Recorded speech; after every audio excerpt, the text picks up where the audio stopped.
Streaming is paused during breaks. Audio streaming of today's council meeting starts at 1 p.m. local time.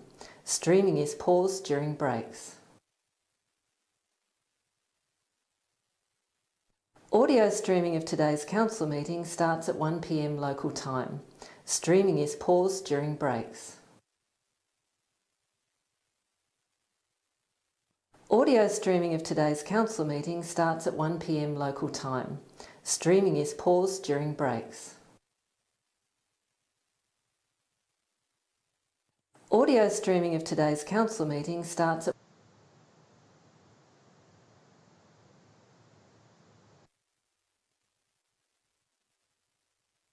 Audio streaming of today's council meeting starts at 1 p.m. local time. Streaming is paused during breaks.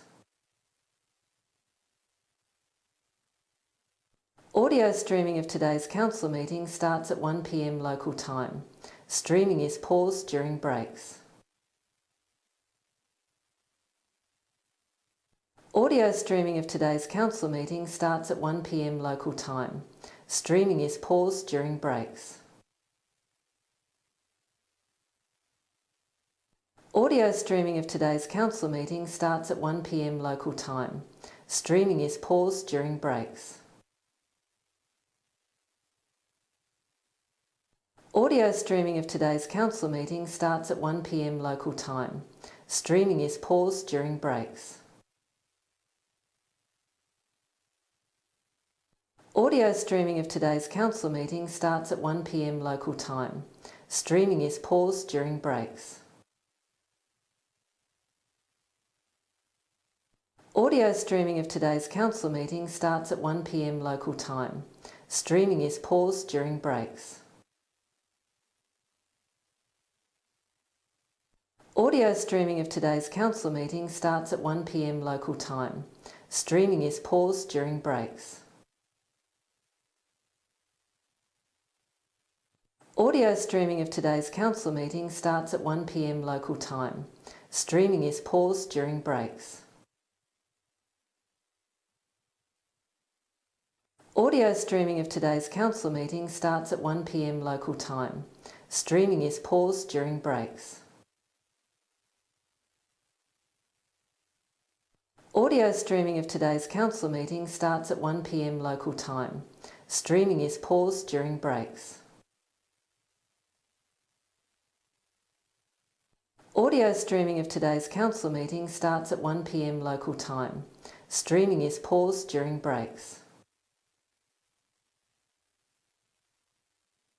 Audio streaming of today's council meeting starts at 1 p.m. local time. Streaming is paused during breaks. Audio streaming of today's council meeting starts at 1 p.m. local time. Streaming is paused during breaks. Audio streaming of today's council meeting starts at 1 p.m. local time. Streaming is paused during breaks. Audio streaming of today's council meeting starts at 1 p.m. local time. Streaming is paused during breaks. Audio streaming of today's council meeting starts at 1 p.m. local time. Streaming is paused during breaks. Audio streaming of today's council meeting starts at 1 p.m. local time. Streaming is paused during breaks. Audio streaming of today's council meeting starts at 1 p.m. local time. Streaming is paused during breaks. Audio streaming of today's council meeting starts at 1 p.m. local time. Streaming is paused during breaks.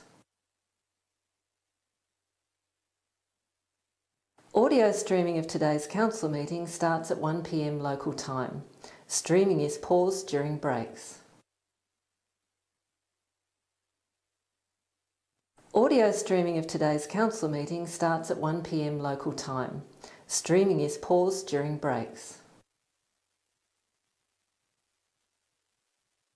Audio streaming of today's council meeting starts at 1 p.m. local time.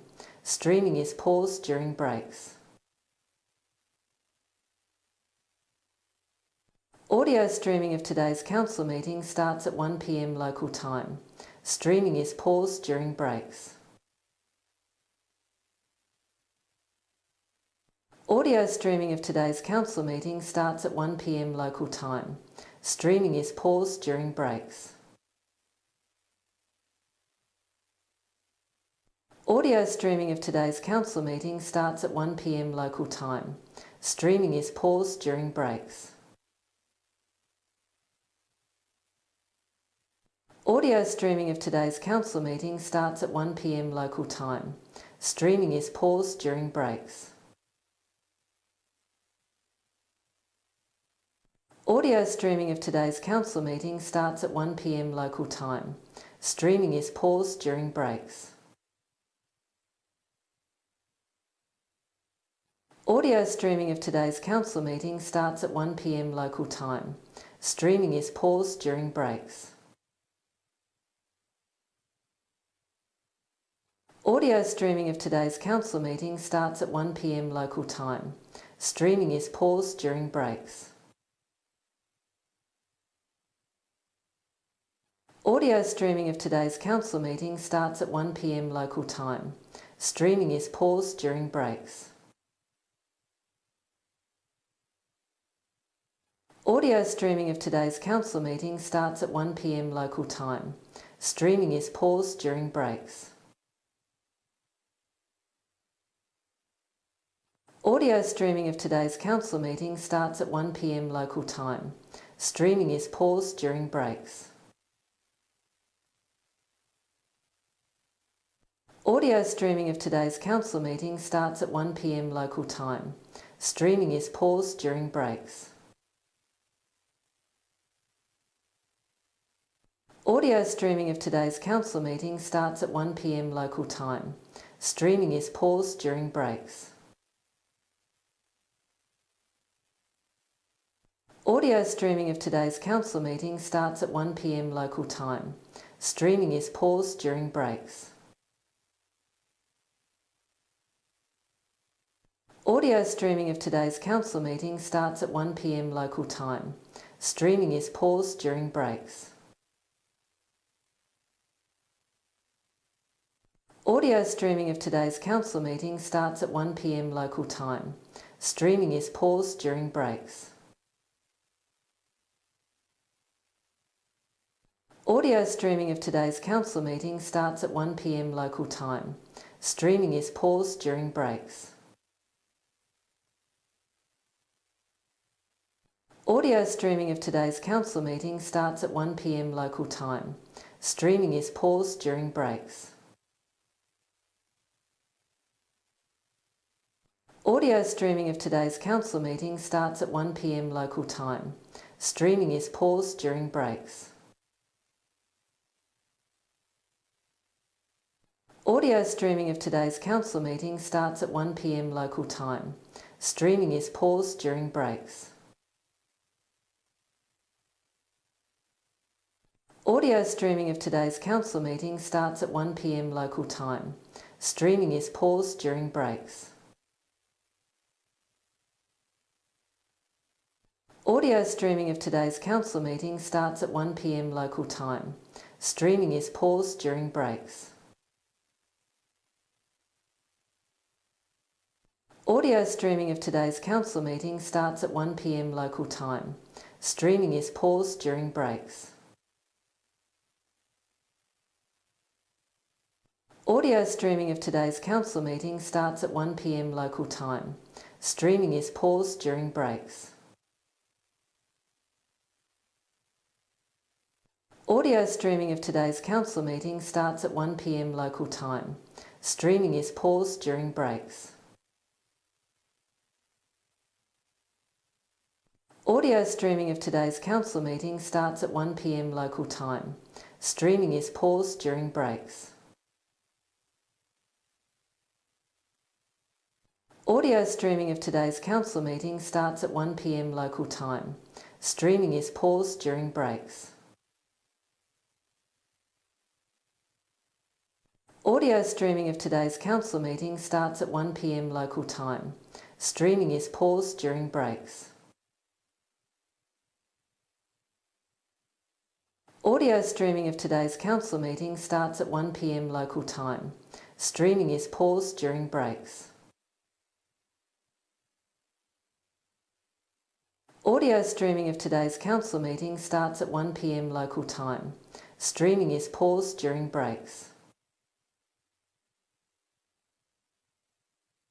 Audio streaming of today's council meeting starts at 1 p.m. local time. Streaming is paused during breaks.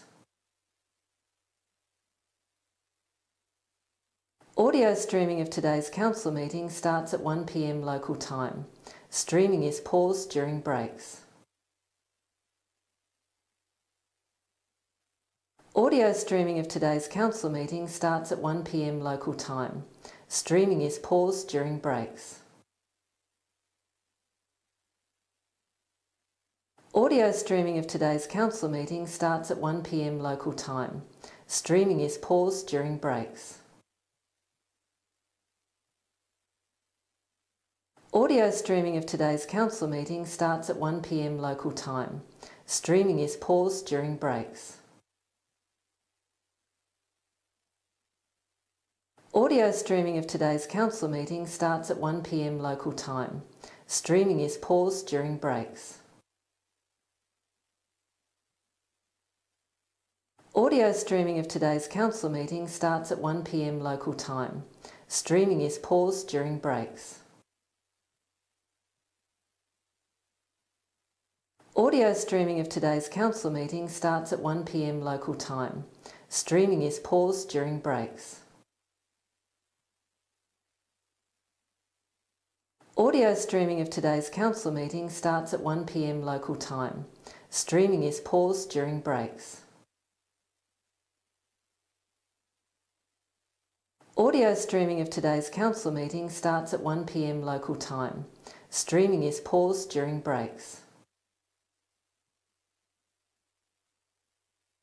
Audio streaming of today's council meeting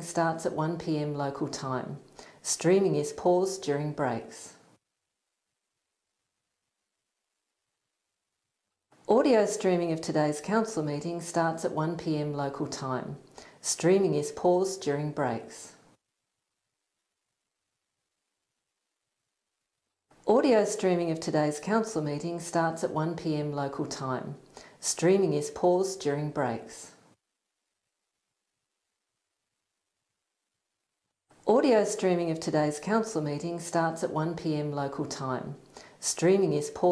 breaks. Audio streaming of today's council meeting starts at 1 p.m. local time. Streaming is paused during breaks. Audio streaming of today's council meeting starts at 1 p.m. local time. Streaming is paused during breaks. Audio streaming of today's council meeting starts at 1 p.m. local time. Streaming is paused during breaks. Audio streaming of today's council meeting starts at 1 p.m. local time. Streaming is paused during breaks. Audio streaming of today's council meeting starts at 1 p.m. local time. Streaming is paused during breaks. Audio streaming of today's council meeting starts at 1 p.m. local time. Streaming is paused during breaks. Audio streaming of today's council meeting starts at 1 p.m. local time. Streaming is paused during breaks. Audio streaming of today's council meeting starts at 1 p.m. local time. Streaming is paused during breaks. Audio streaming of today's council meeting starts at 1 p.m. local time.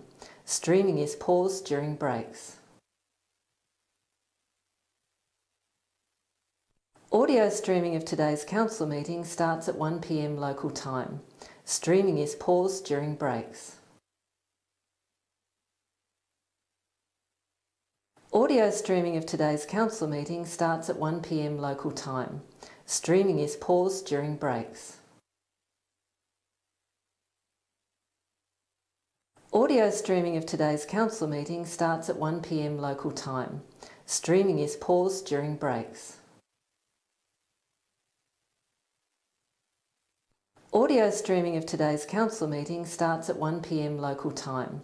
Streaming is paused during breaks. Audio streaming of today's council meeting starts at 1 p.m. local time. Streaming is paused during breaks. Audio streaming of today's council meeting starts at 1 p.m. local time. Streaming is paused during breaks. Audio streaming of today's council meeting starts at 1 p.m. local time. Streaming is paused during breaks. Audio streaming of today's council meeting starts at 1 p.m. local time. Streaming is paused during breaks. Audio streaming of today's council meeting starts at 1 p.m. local time. Streaming is paused during breaks. Audio streaming of today's council meeting starts at 1 p.m. local time. Streaming is paused during breaks. Audio streaming of today's council meeting starts at 1 p.m. local time. Streaming is paused during breaks. Audio streaming of today's council meeting starts at 1 p.m. local time. Streaming is paused during breaks. Audio streaming of today's council meeting starts at 1 p.m. local time. Streaming is paused during breaks. Audio streaming of today's council meeting starts at 1 p.m. local time. Streaming is paused during breaks. Audio streaming of today's council meeting starts at 1 p.m. local time. Streaming is paused during breaks. Audio streaming of today's council meeting starts at 1 p.m. local time. Streaming is paused during breaks. Audio streaming of today's council meeting starts at 1 p.m. local time. Streaming is paused during breaks.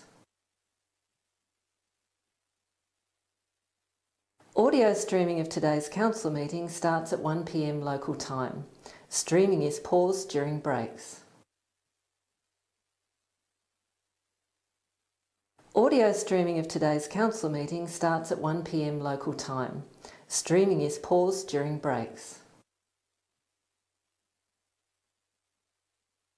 Audio streaming of today's council meeting starts at 1 p.m.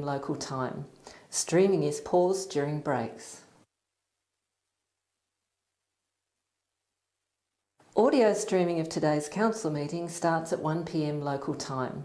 Streaming is paused during breaks. Audio streaming of today's council meeting starts at 1 p.m. local time. Streaming is paused during breaks. Audio streaming of today's council meeting starts at 1 p.m. local time. Streaming is paused during breaks. Audio streaming of today's council meeting starts at 1 p.m. local time. Streaming is paused during breaks. Audio streaming of today's council meeting starts at 1 p.m. local time. Streaming is paused during breaks. Audio streaming of today's council meeting starts at 1 p.m. local time. Streaming is paused during breaks. Audio streaming of today's council meeting starts at 1 p.m. local time. Streaming is paused during breaks. Audio streaming of today's council meeting starts at 1 p.m. local time. Streaming is paused during breaks. Audio streaming of today's council meeting starts at 1 p.m. local time. Streaming is paused during breaks. Audio streaming of today's council meeting starts at 1 p.m. local time. Streaming is paused during breaks. Audio streaming of today's council meeting starts at 1 p.m. local time. Streaming is paused during breaks. Audio streaming of today's council meeting starts at 1 p.m. local time. Streaming is paused during breaks. Audio streaming of today's council meeting starts at 1 p.m. local time. Streaming is paused during breaks. Audio streaming of today's council meeting starts at 1 p.m. local time. Streaming is paused during breaks. Audio streaming of today's council meeting starts at 1 p.m. local time. Streaming is paused during breaks. Audio streaming of today's council meeting starts at 1 p.m. local time. Streaming is paused during breaks. Audio streaming of today's council meeting starts at 1 p.m. local time. Streaming is paused during breaks.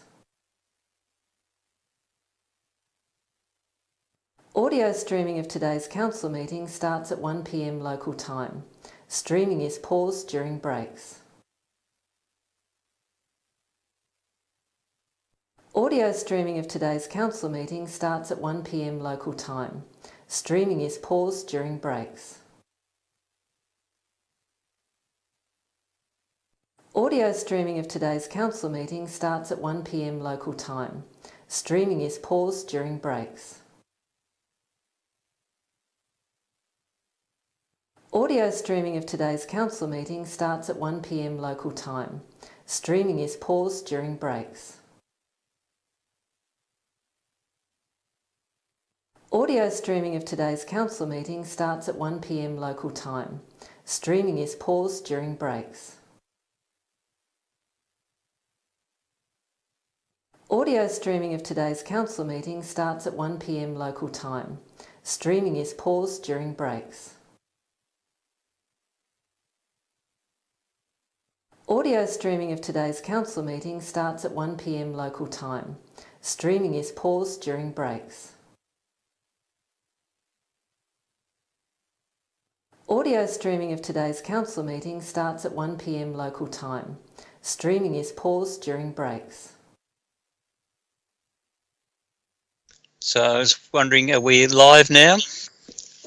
We've just gone live. Just gone live, thank you. So welcome everybody to the meeting. And I think we have no apologies. So we should all be here. I think they're all online. We go on to declaration of interest. I think we have a few of those today. Declaration of interest. You will, Councillor Harris. Councillor Harris, which item? Item 16.3. 16.3. Then we have Councillor Deputy Mayor.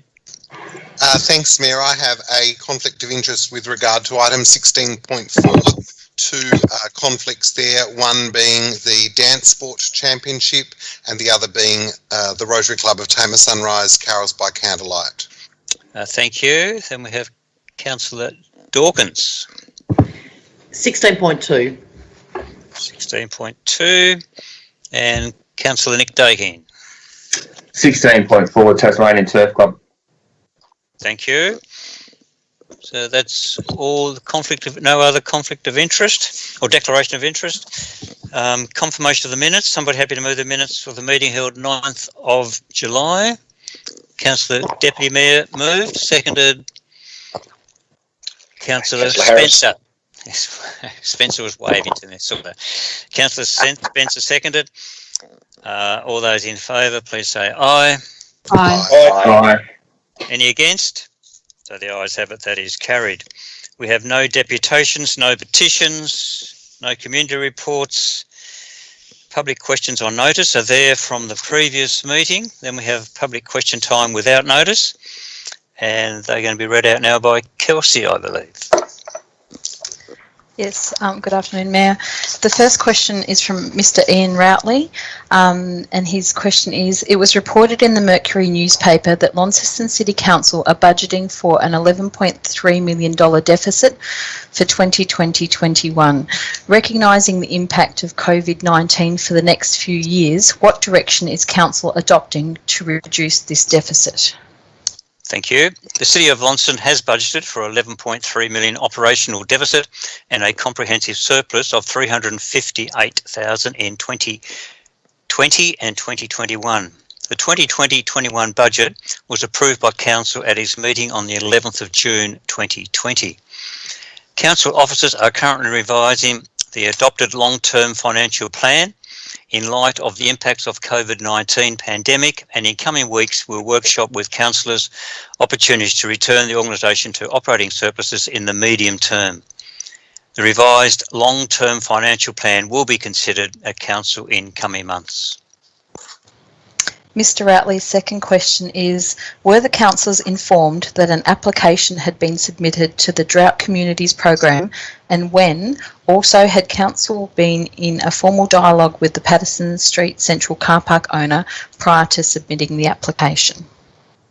Thank you. The submission of grant applications are operational matters which are not reported to Council.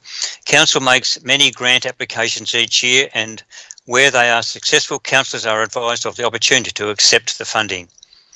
The full details of the grant application are yet to be publicly announced. However, I can confirm that it was not appropriate that there be discussions with the Patterson Street Central Car Park owner in respect to the applications. Thank you. Mr. Routley's third question.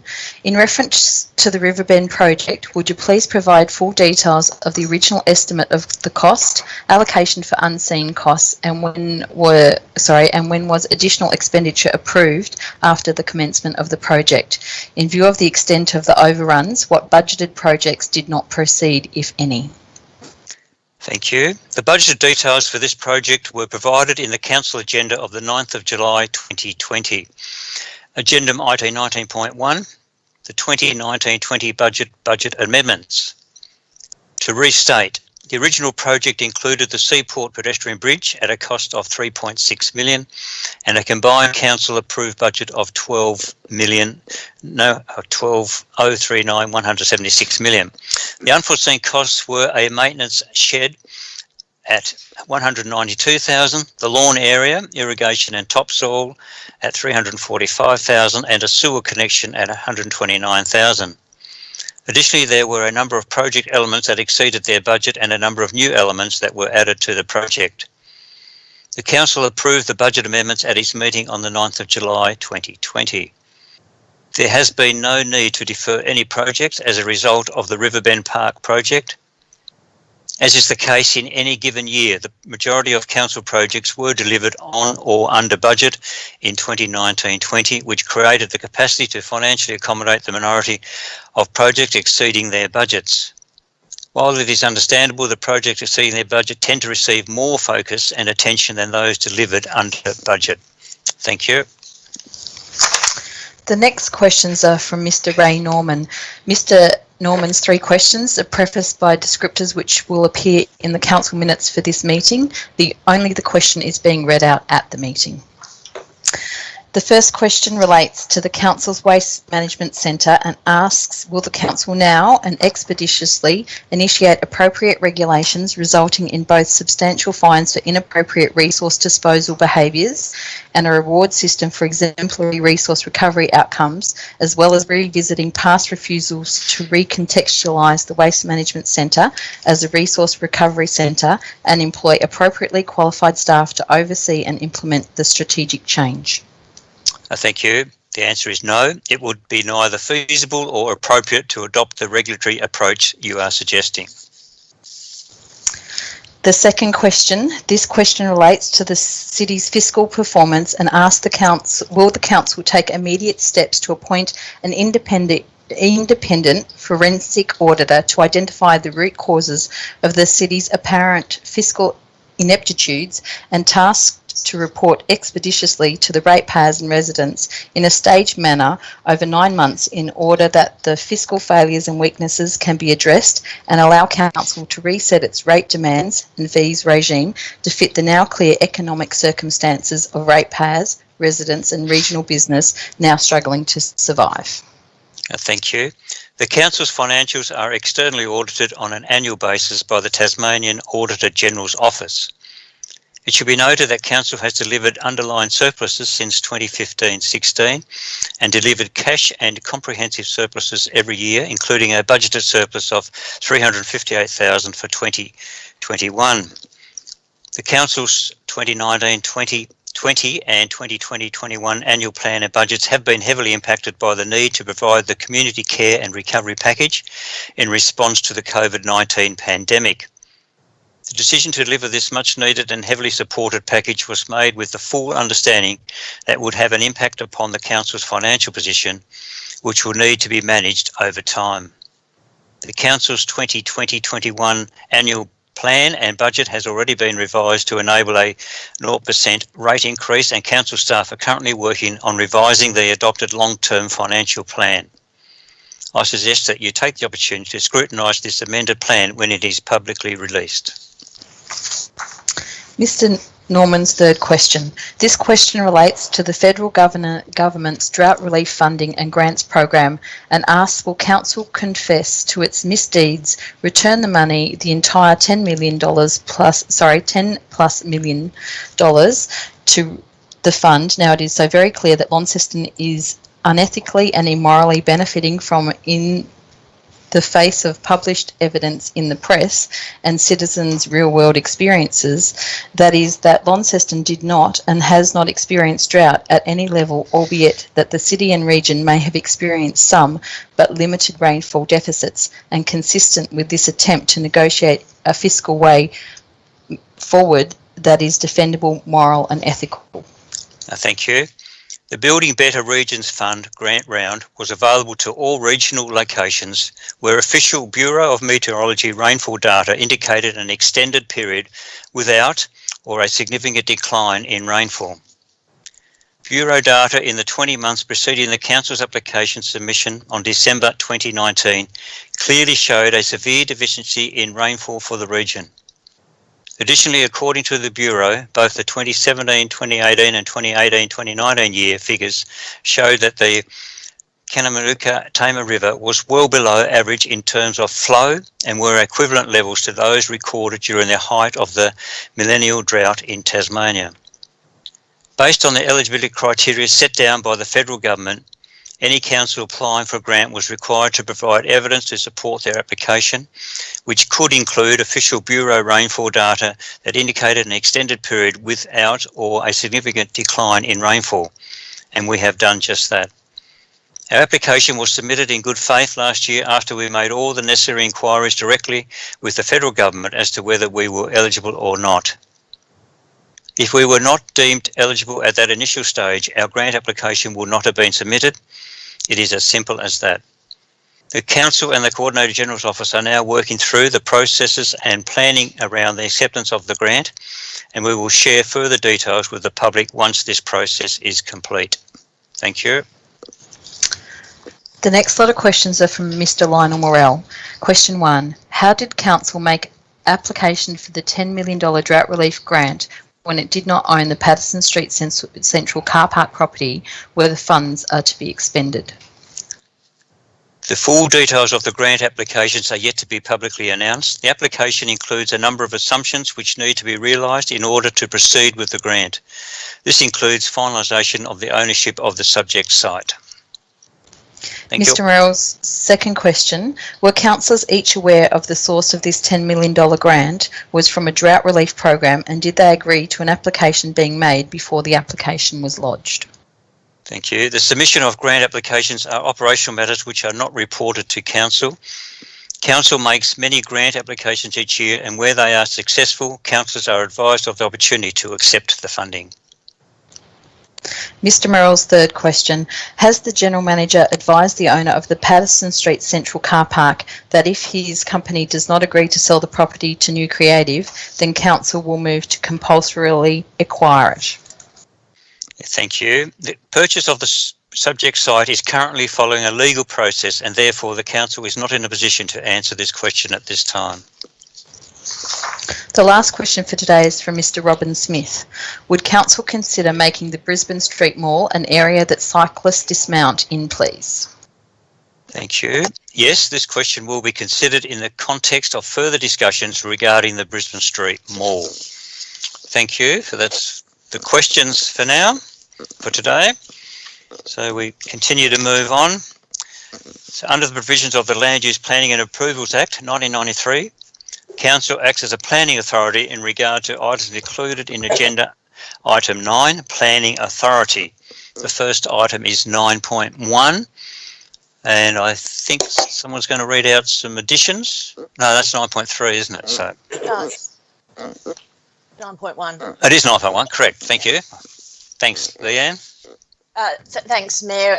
When officers reviewed the agenda, it was identified that inadvertently some conditions had been omitted from the report today. So I'm hoping somebody can actually put those up. But we're requesting to insert additional conditions 10 through to 19, and they are related to trench reinstatement for new or altered connections, connection to reticulated services, construction documentation, easements, ceiling plans of subdivision, final plan of endorsement, completion of works as constructed plans, contaminated land, and payment in lieu of public open space. So those are additional conditions 10 through to 19. Thank you. So that's item 9.1. There's no speakers for 9.1, or statements to be read, I should say. Someone happy to move 9.1?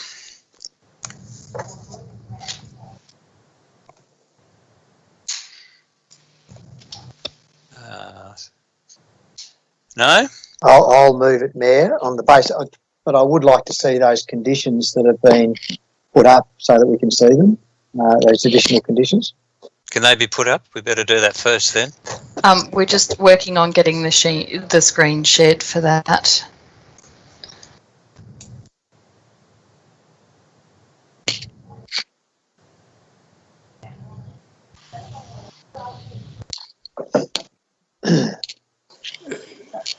There they are. Now you want to give you a few minutes to read it.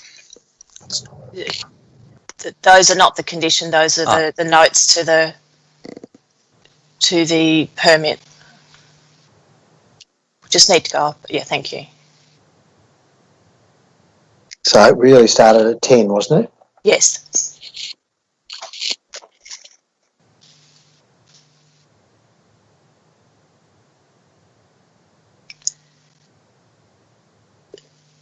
They are standard conditions. Okay. I'm happy to second that, Mayor, if you don't have a seconder at this stage. I don't have one at this stage, so move. You still happy to move it, Councillor McKenzie? Yes, I am, Mayor. Thank you. Seconded, Councillor Finlay. Do you wish to speak to it, Councillor McKenzie? Oh, look, just to make, I think the hardest part of this was actually trying to find the property this morning. I got lost. But look, I think that the basis of why it's being changed is because there is a residential property existing, but it's sort of zoned along with the previous, or the business that actually operated beside it as a caretaker's cottage. And I believe that just what is being endeavoured to do is to separate the two off so that they could become a residential, which fits into, I guess, the scheme of a lot of the property around Heather Street, which is residential.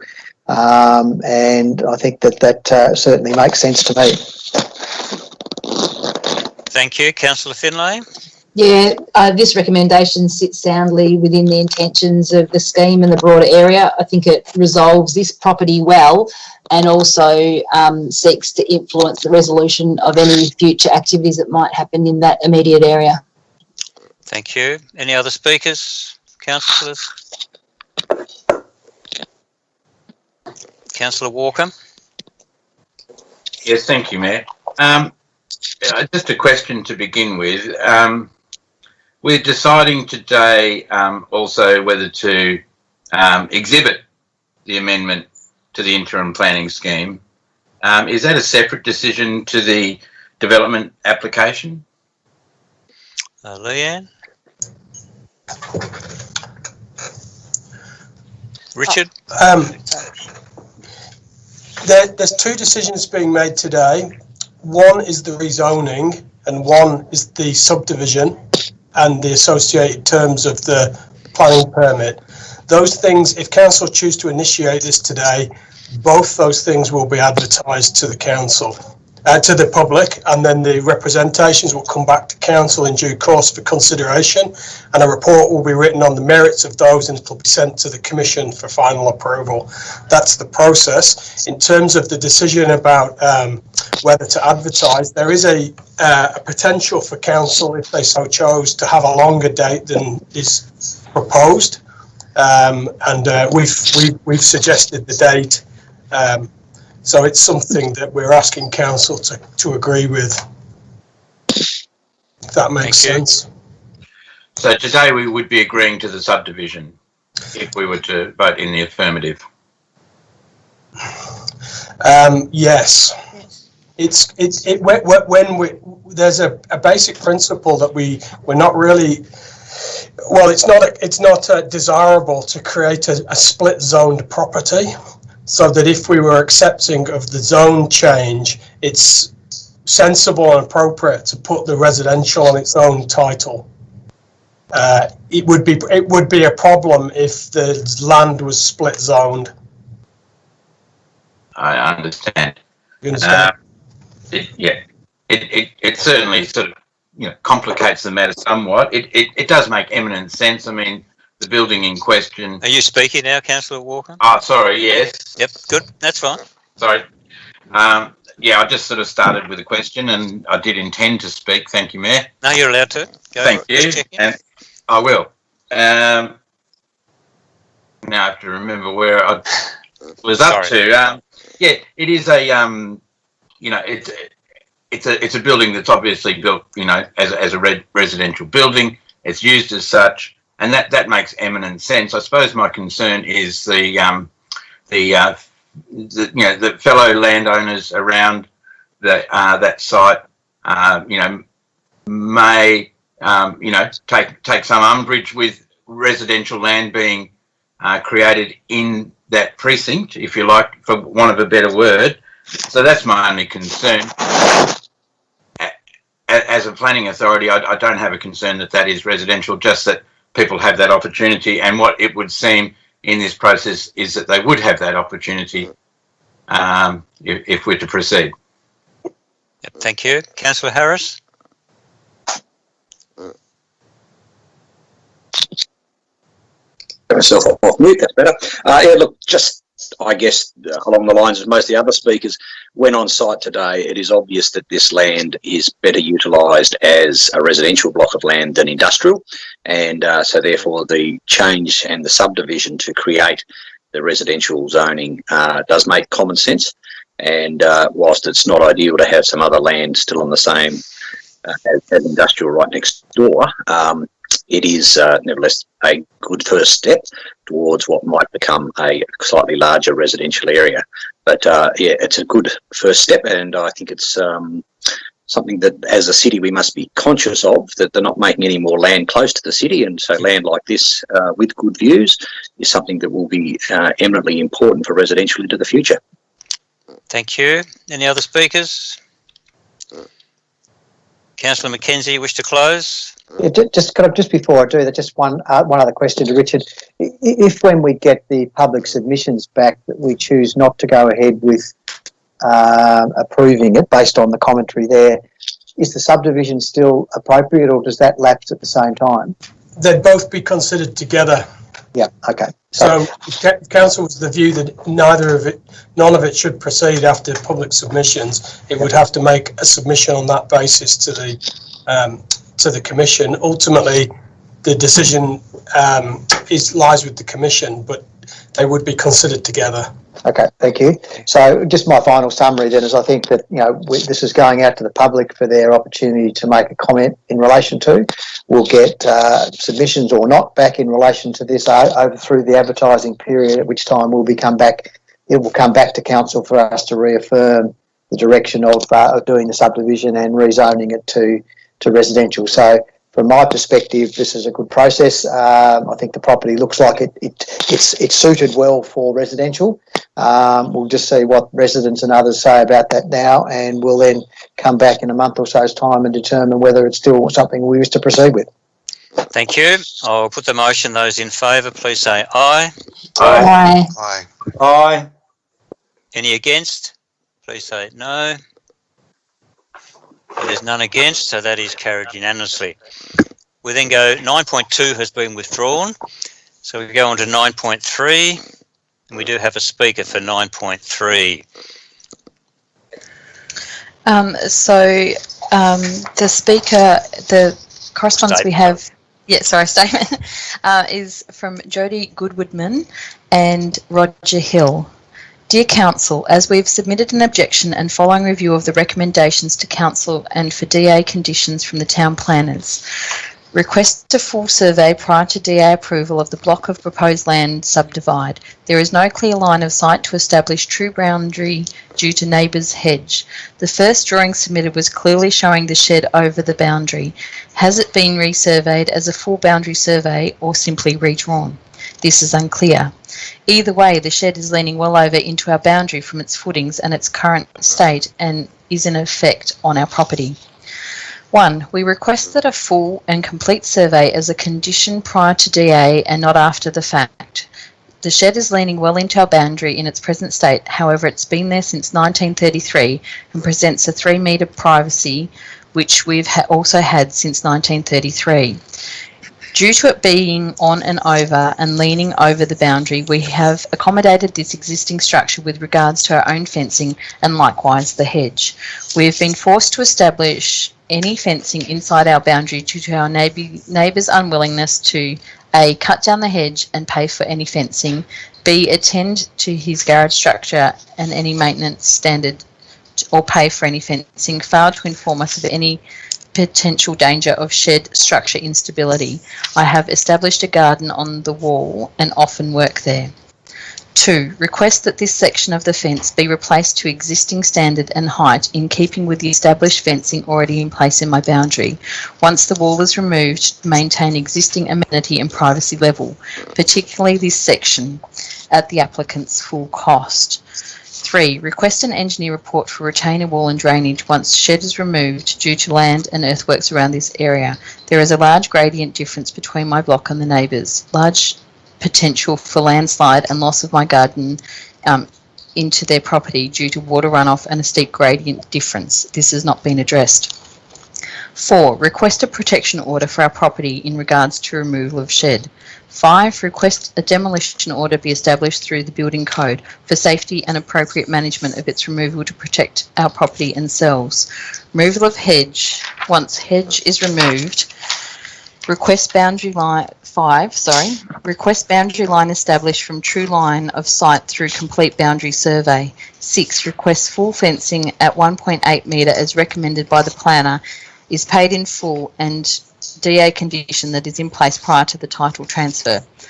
Along the full length of the northern boundary fence line at applicant's full cost, not just to the shed line, but for the full northern boundary prior to title transfer and selling of the block. The applicant will be gifting the land to his daughter immediately upon title transfer. They have clearly stated that she has no money and therefore will not be paying for fencing. 7. Please address our concerns and assist harmonious relations.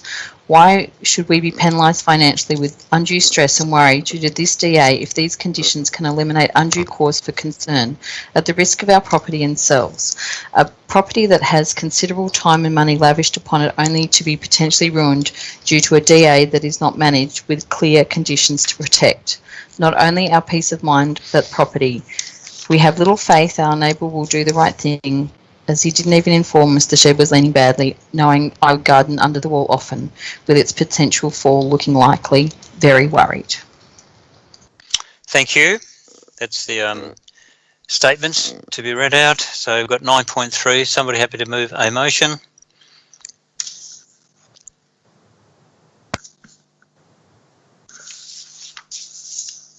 No. Oh, Councillor Spencer, is that moving? Yep, I move it. Moved. Is there a seconder?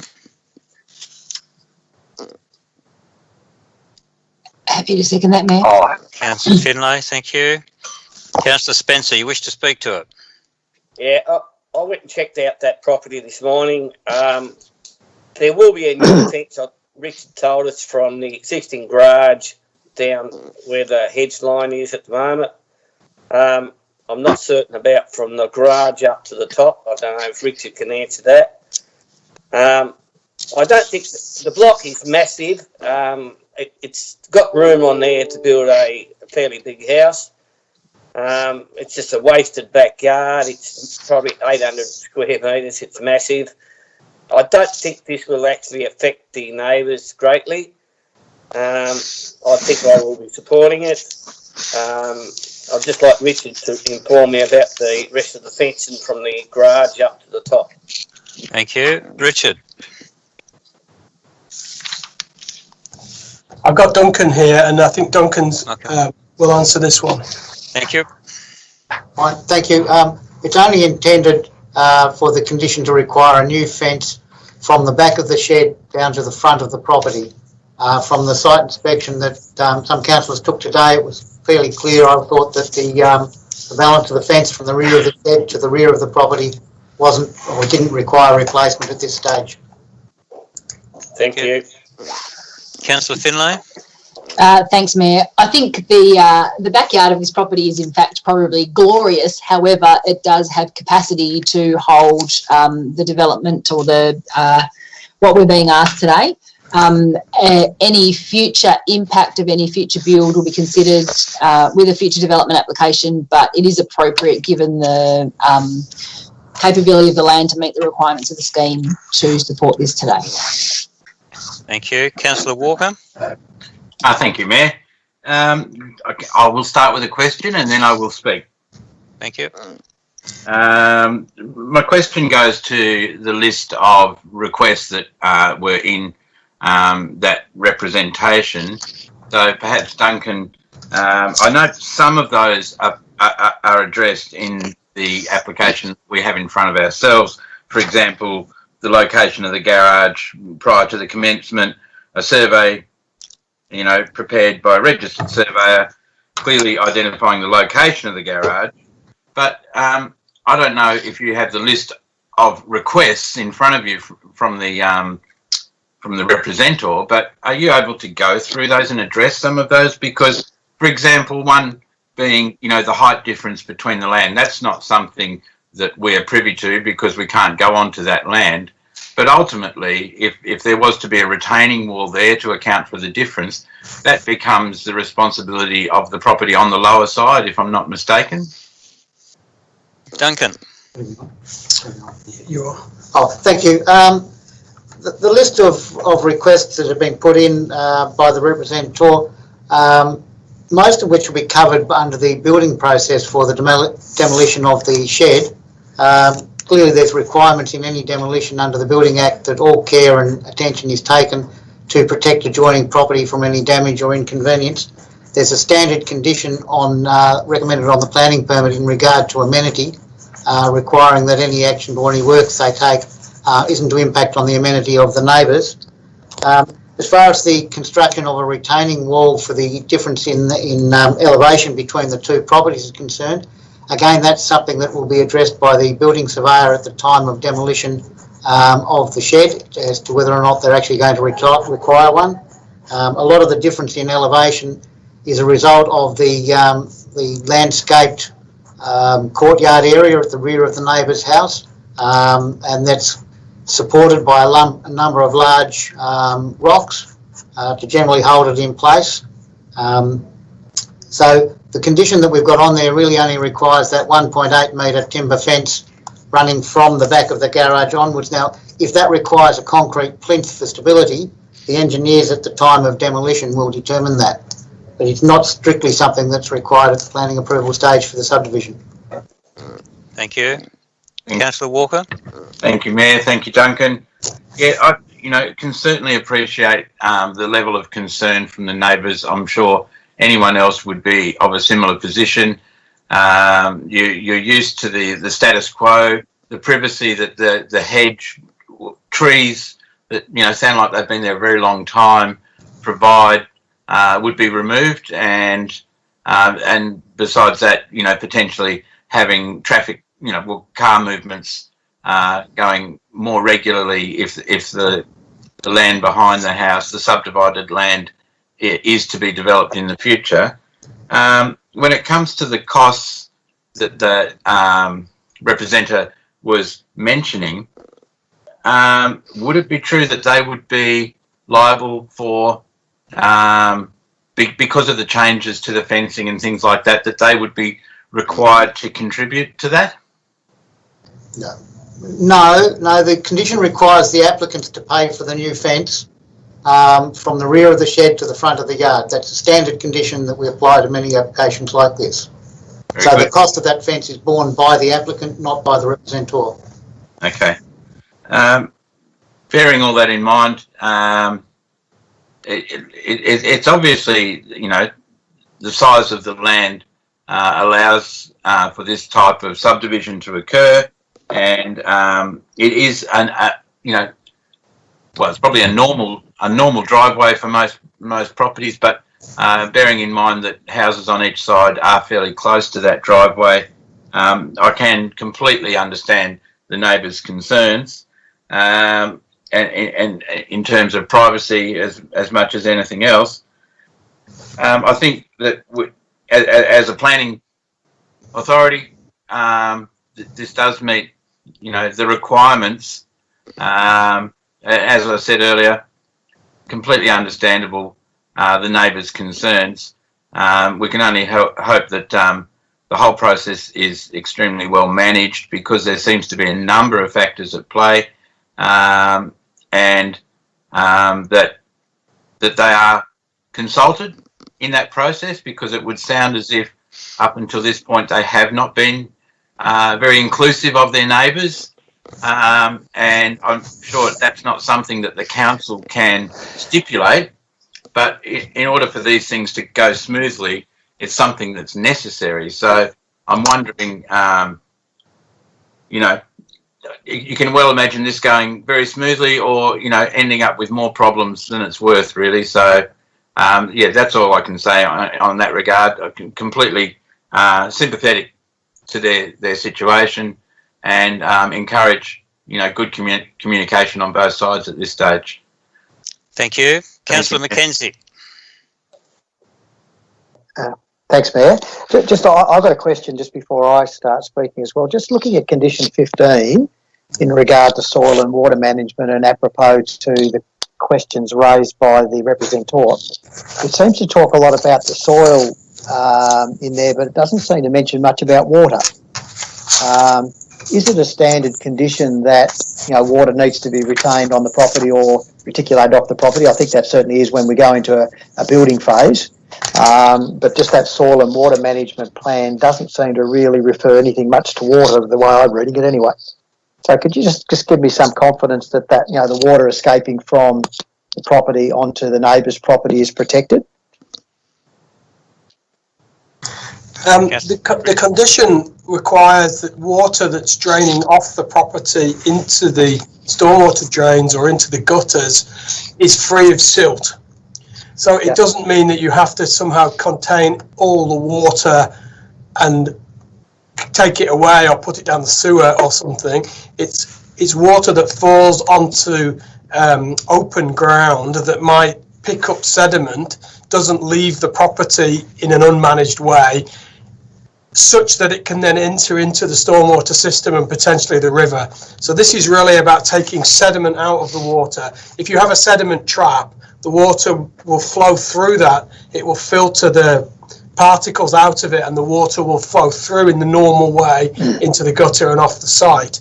That's the principle of this.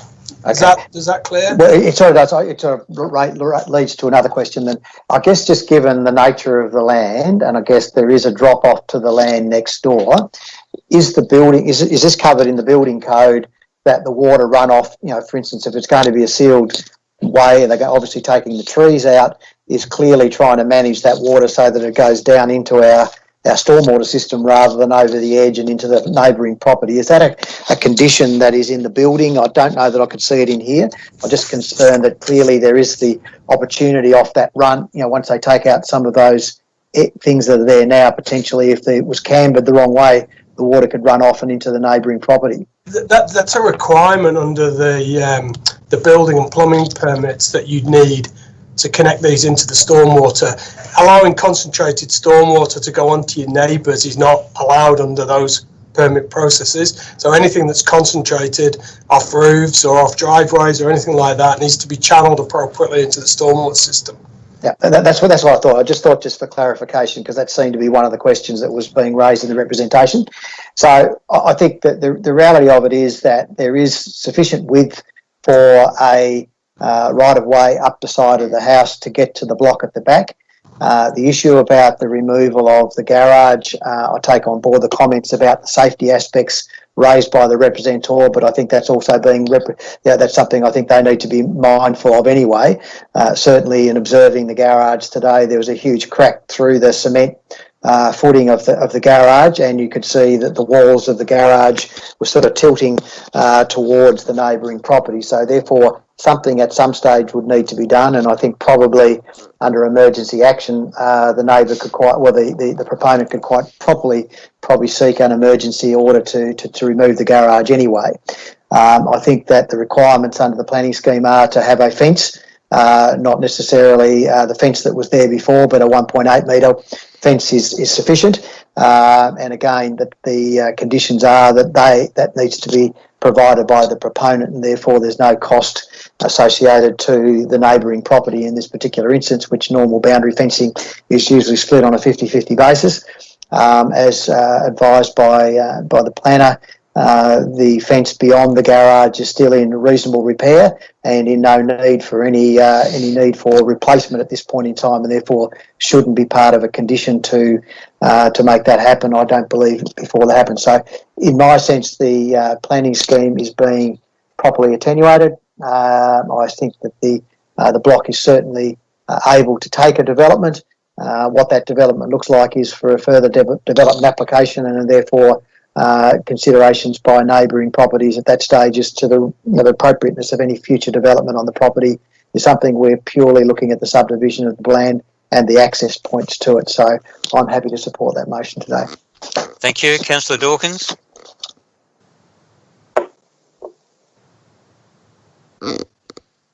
Councillor Dawkins, you're muted. You're still muted. There's always one. I can't believe it's me today. Sorry for that. Considering that the shed could be considered to be dangerous at present, what sort of comfort does the representative whose statement was read out earlier have today that that would be dealt with in a timely manner should this pass today? Duncan? I suppose realistically she has no comfort at all that it'll be done in a timely manner. The applicants will deal with the shed, I suppose, in their own time, but they have had a report done by Pitt and Sherry which clearly tells them that the shed is basically in an unsafe condition and needs to be removed. So it's my understanding that they will act on it quite quickly. Okay, thank you. Nothing further, Councillor Dawkins? No. So Councillor Walker and Mackenzie, you've got your hands up. Did you want to speak again? Or you can't speak again, but ask a question. Councillor Walker? Yes, I would like to ask one more question, Matt. Yes. Yep. Thank you. In regards to the driveway and the relying on the of performance criteria as far as the envelope for each property goes, I note that they both meet the requirement of fitting in the envelope, and then yet for some reason the driveway seems to interfere with the envelope of the existing dwelling. Is that correct? Duncan?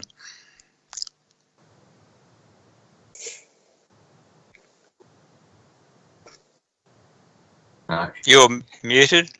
Duncan, we can't hear you. Yep, sorry. Apparently there's two this week.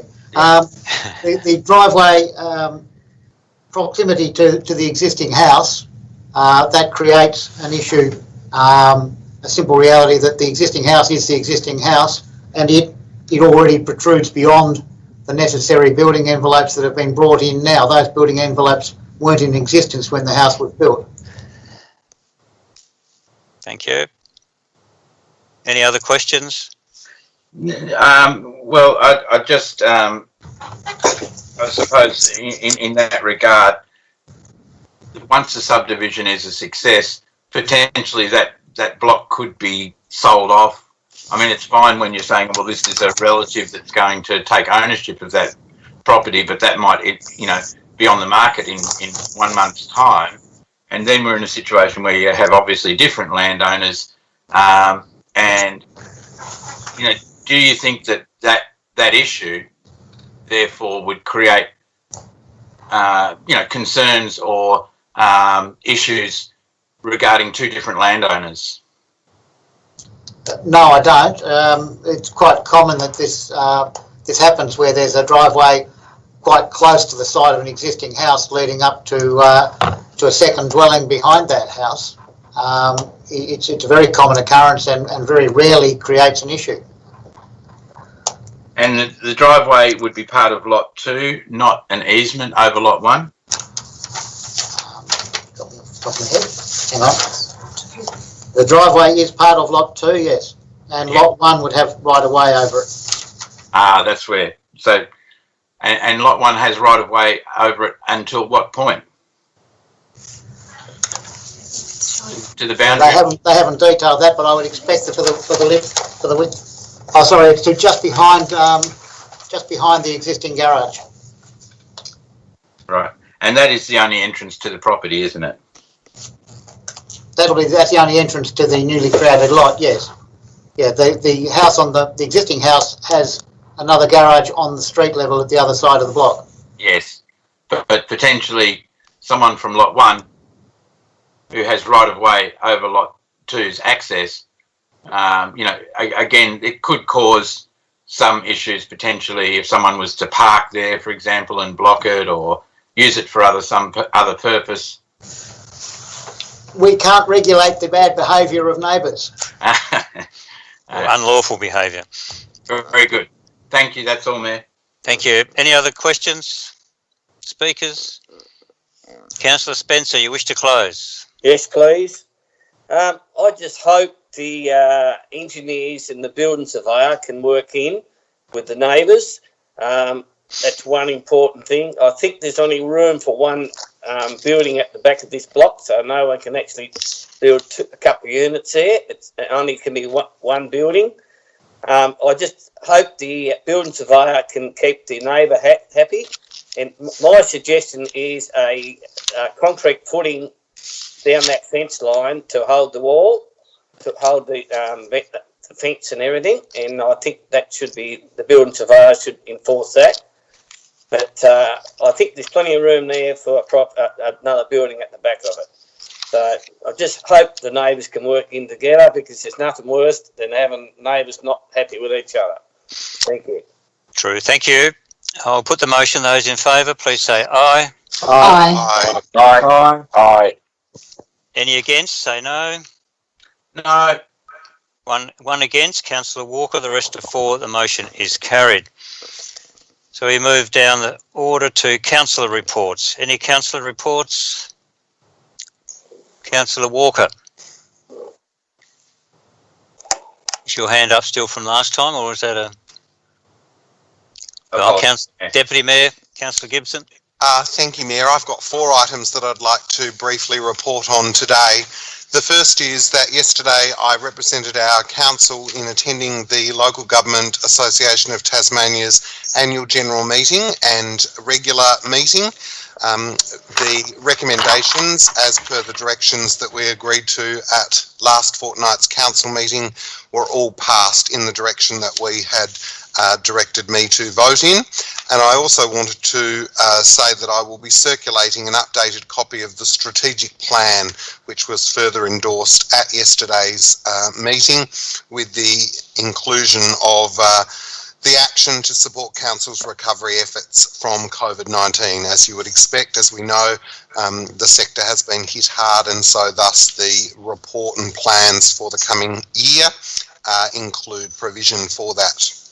The second thing I wanted to report on was that it was an absolute pleasure to attend one of the first cultural offerings in the music scene, the live music scene, as a result of the pandemic. And this was an event held at the Earl Arts Centre from the Bad Dad Orchestra. They had received some funding from Arts Tasmania for a live show and stream and recording of a live music video and concert. And in line with COVID management, there were 58 audience members who could attend that event. And it was absolutely incredible to see the way that Theatre North staff had been able to work with the Bad Dads in order to accommodate a live audience and a behaved audience who followed all of the rules and were socially distanced in the venue.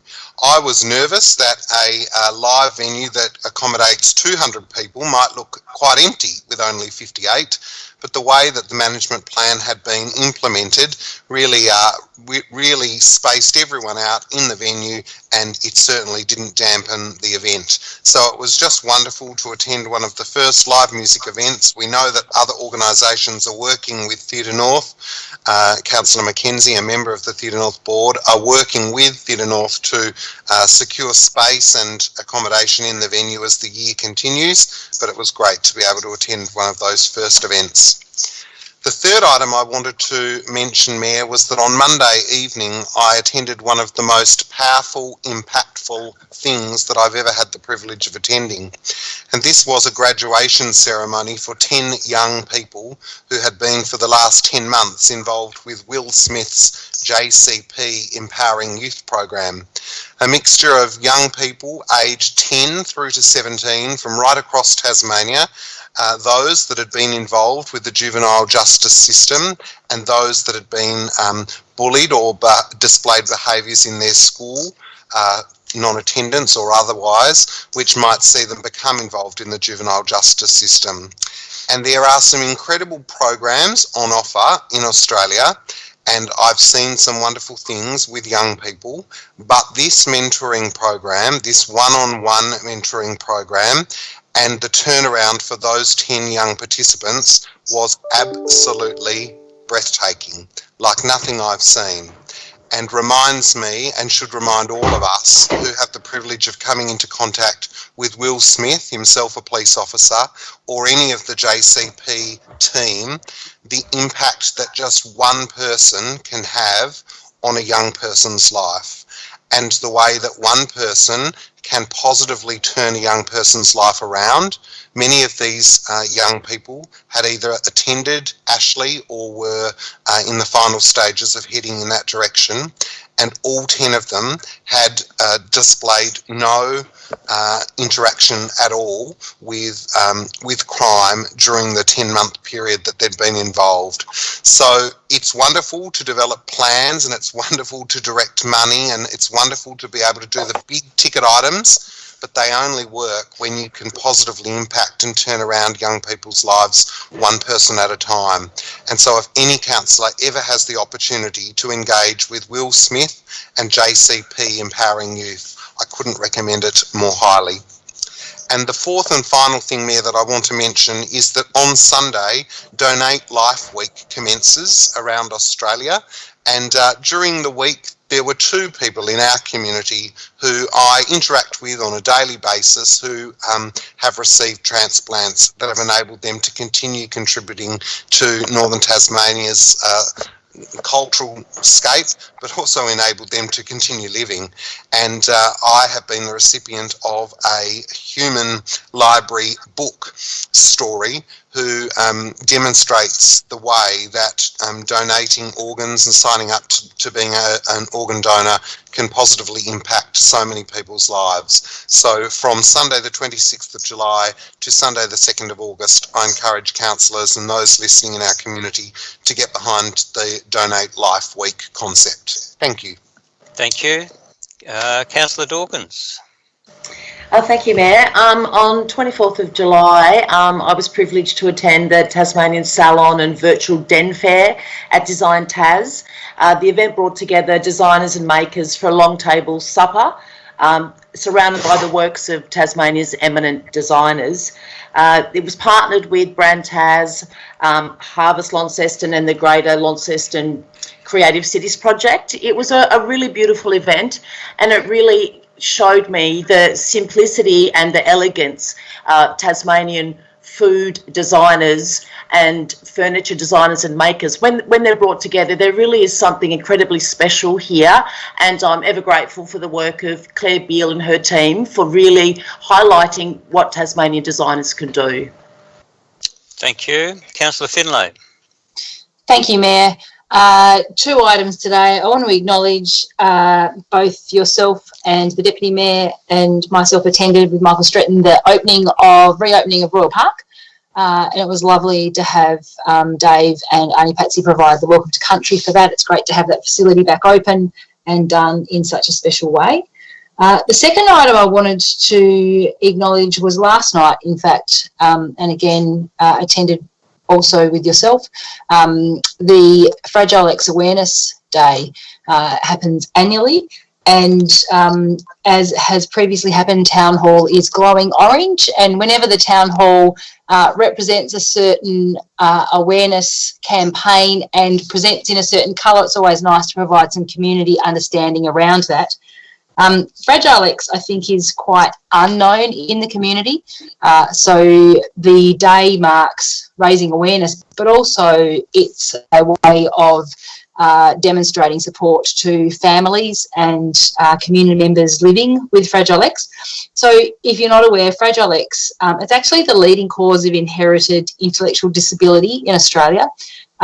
It's estimated there are about 90,000 Australians that are impacted in some way by Fragile X, 1 in 4,000 males and 1 in 6,000 females.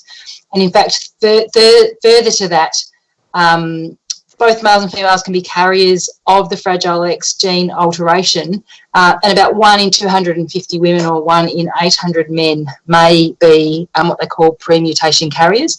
So it's something that exists within our community. There are many families and individuals living with Fragile X in our community, and so Town Hall is glowing orange in order to raise awareness and provide and offer our support to those families in Launceston. Thank you. There's no other councillors wishing to report, so we'll move on. Questions from councillors. The questions on notice are there from the previous meeting, then questions without notice. Any questions without notice? Councillor Spencer. Thanks, Mayor. I had my granddaughter in City Park a week ago, and she went into the toilets and she said, "Pop, there's no soap to wash my hands." I don't know if that's possible to get some soap dispensers in our public toilets. CEO, you'll take that on board? Correct, Mayor. Thank you. Thank you. Anything further? No? No, thanks. Any other questions? No? No other questions from councillors. We'll go on to 13.1, the Heritage Advisory Committee. So moved, Mayor. Moved. That was Councillor McKenzie, was it? Yes, it was. Thank you. Sorry? And Councillor Walker, second? Yes.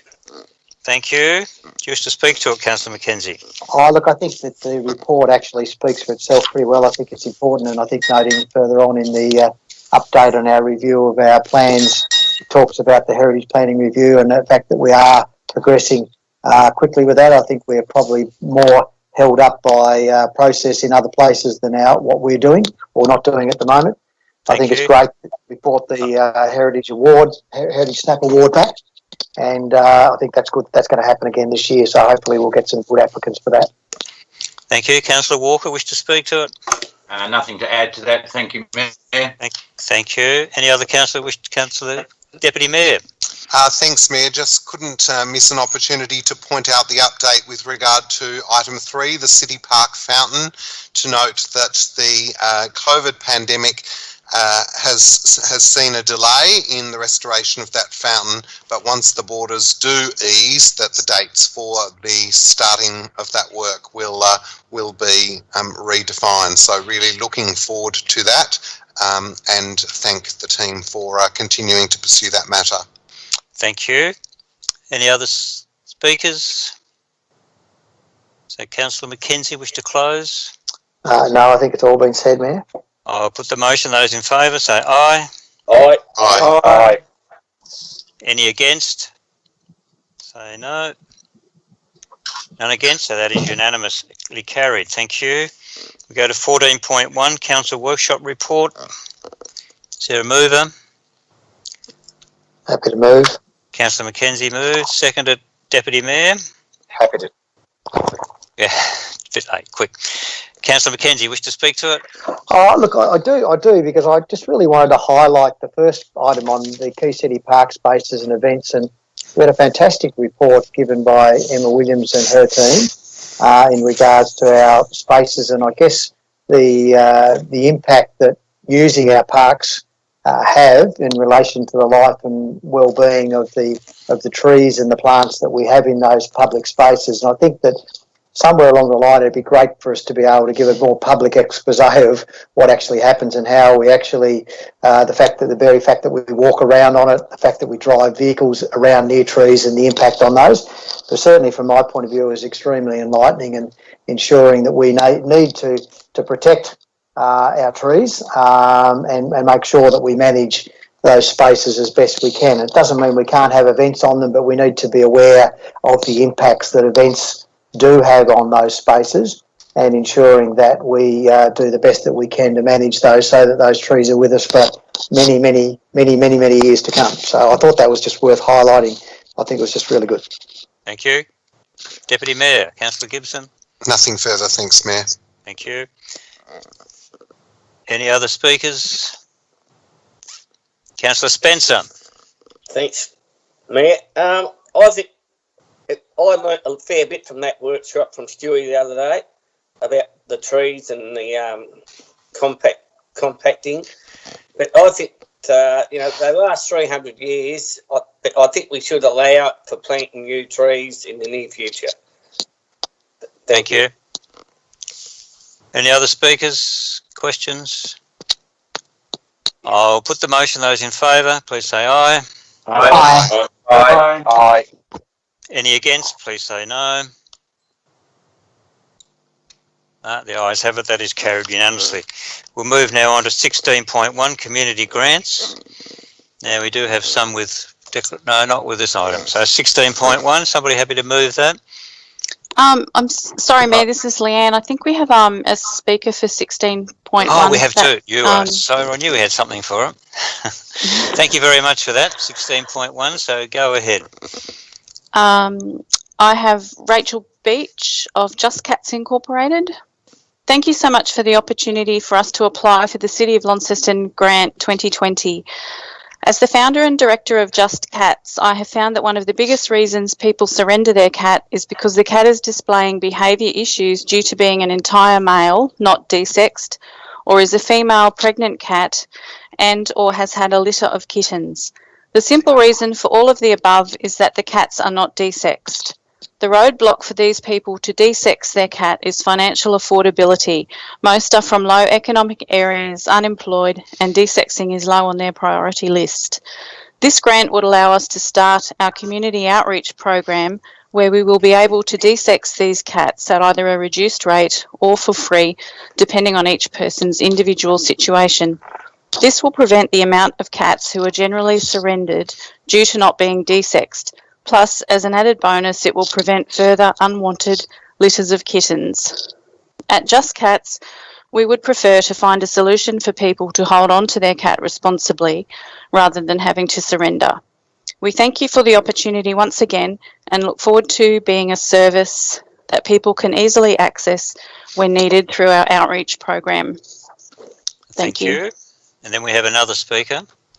Yes, so the next one, the next statement's from John Brock on behalf of the Esk Valley Orienteering Club. The Esk Valley Orienteering Club would like to thank the Launceston City Council Community Grant Assessment Panel for its recommendation for our club to establish 4 permanent orienteering courses in the parks and reserves around the Greater Launceston area. The club, based in Launceston, was established in 1975 and has been a highly active club since then. It organises around 40 events a year with a great percentage in the Launceston municipality. The events range from beginner type event and right up into international events, which of recent was an International Orienteering Federation World Cup races in the Launceston Cataract Gorge and UTAS Newnham campus, which attracted teams from across the world. Its members have major roles in the organisation for forthcoming Australian Championship in 2021. These permanent courses, Map Pack, will be accessible via Orienteering Tasmanian website. They'll offer up to 6 courses per area suitable for young through to the elderly, giving opportunity for the community to actively participate in a low impact, rewarding and thought promoting activity. These are suitable for individuals, families or groups such as schools, church, sporting organisations and business groups. Participants will experience a connection to the outdoors by going to Launceston City Council Parks and Reserves. They'll be able to explore areas they might never have been to, offering extra exposure to these parks and reserves. During the activities, they will encounter physical, mental and decision-making challenges as they participate in the sport of life, with an added bonus of learning map reading and compass work. Esk Valley Orienteering seeks to be a partner with the City of Launceston by offering the opportunity to offer a link to upload the permanent courses map pack via its Parks, Gardens and Recreation Orienteering link on its website. Thank you. That's the statements to be read. So item 16.1, Councillor Mackenzie, are you moving? No, I just wanted to note that I actually have a conflict of interest in regards to Northern Suburbs Community Centre grant, so I'll step aside for that matter. Thank you. So we're going to do the lot in one, or do you want us to do them separately? You I'm happy for you to do them without being involved, Mayor. Thank you. Thank you.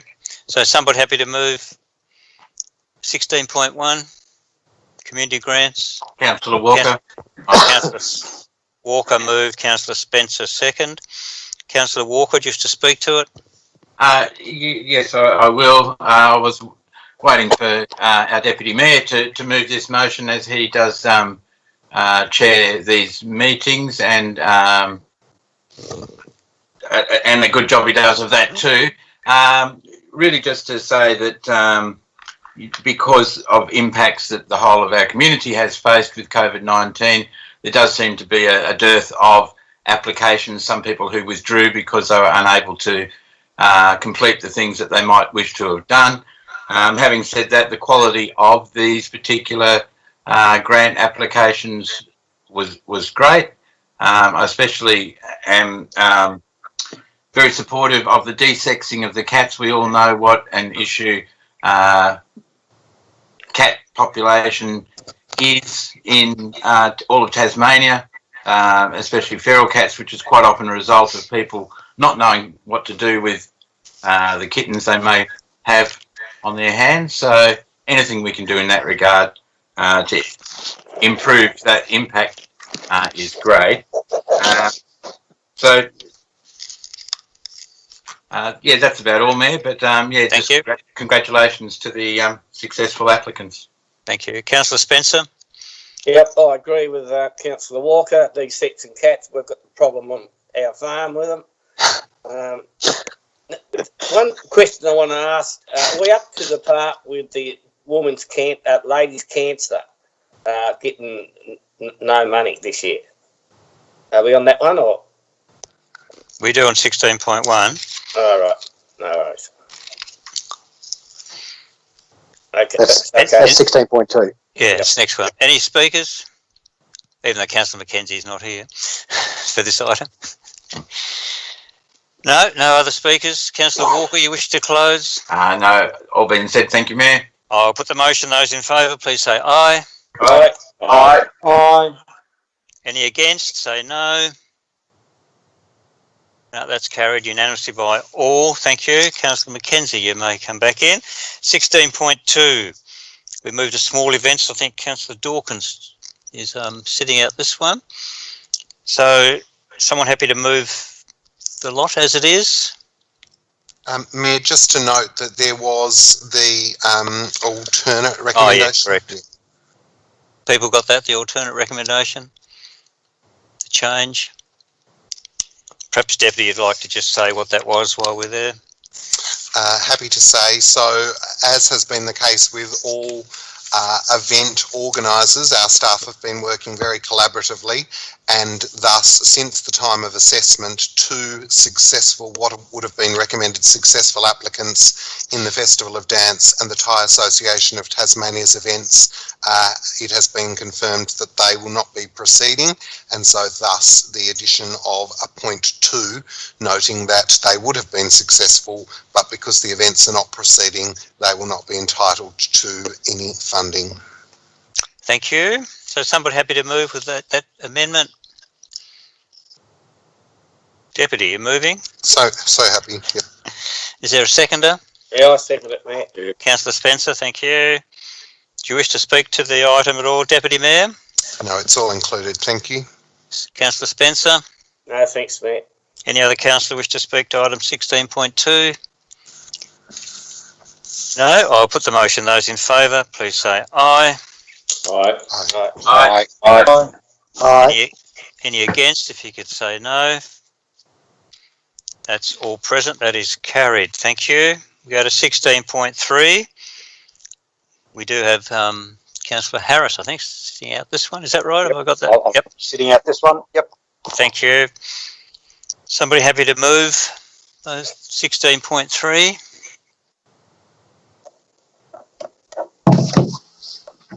No? Happy to do so, Mayor. Councillor Mackenzie, thank you. Is there a seconder? Oh, second, yes, thank you, Mayor. Councillor Walker, thank you. Councillor Mackenzie, you wish to speak to item 16.3? Oh, look, I'm pleased that we've got our major events and we've got some that we're still supporting. Again, I guess just in relation to the second one, GTR events, we have had some issues with them in the past, I think, as far as reporting, and I'm assuming that they have provided us with appropriate reports from the previous event that they undertook. But certainly cycling is something synonymous with Launceston and the northern region, and it's something that I think is well supported. And the event that they actually hold in Launceston, climbing the hill up Brisbane Street, something worth going to visit and watch. So I put that out to those people that do, assuming that's where their trailers this year, but I'm happy to support them. Thank you. Councillor Walker? Thank you, Mayor. Nothing to note other than it would seem that some form of transport's required to get a grant involved in the major events round 1 at the moment. But I'm sure there were, a lot of other events that have been adversely affected, and let's hope that these are successful and that very soon other people's events can get back to normal. Here. Thank you. And Deputy Mayor? Thanks, Mayor. It's important to note that a number of times our council staff have been working with event organisers during the lead up to the assessment of these events to find out what their plans are and indeed ways that they will be able to accommodate a COVID-safe plan with current restrictions. It's also important to note for the events that we are funding today, the assumption is that an event will be undertaken in accordance with the way that the particular event has been assessed in order for it to receive any of its funding. What I mean by that is that today, let's take the example of the GTR Events Tour of Tasmania. If that is successful in receiving funding and down the track it determines that that event is to be cancelled, then no funding would be made available, and the events committee obviously were as administrators of the fund on council's behalf to bring a recommendation to you, were very strong in that way of thinking.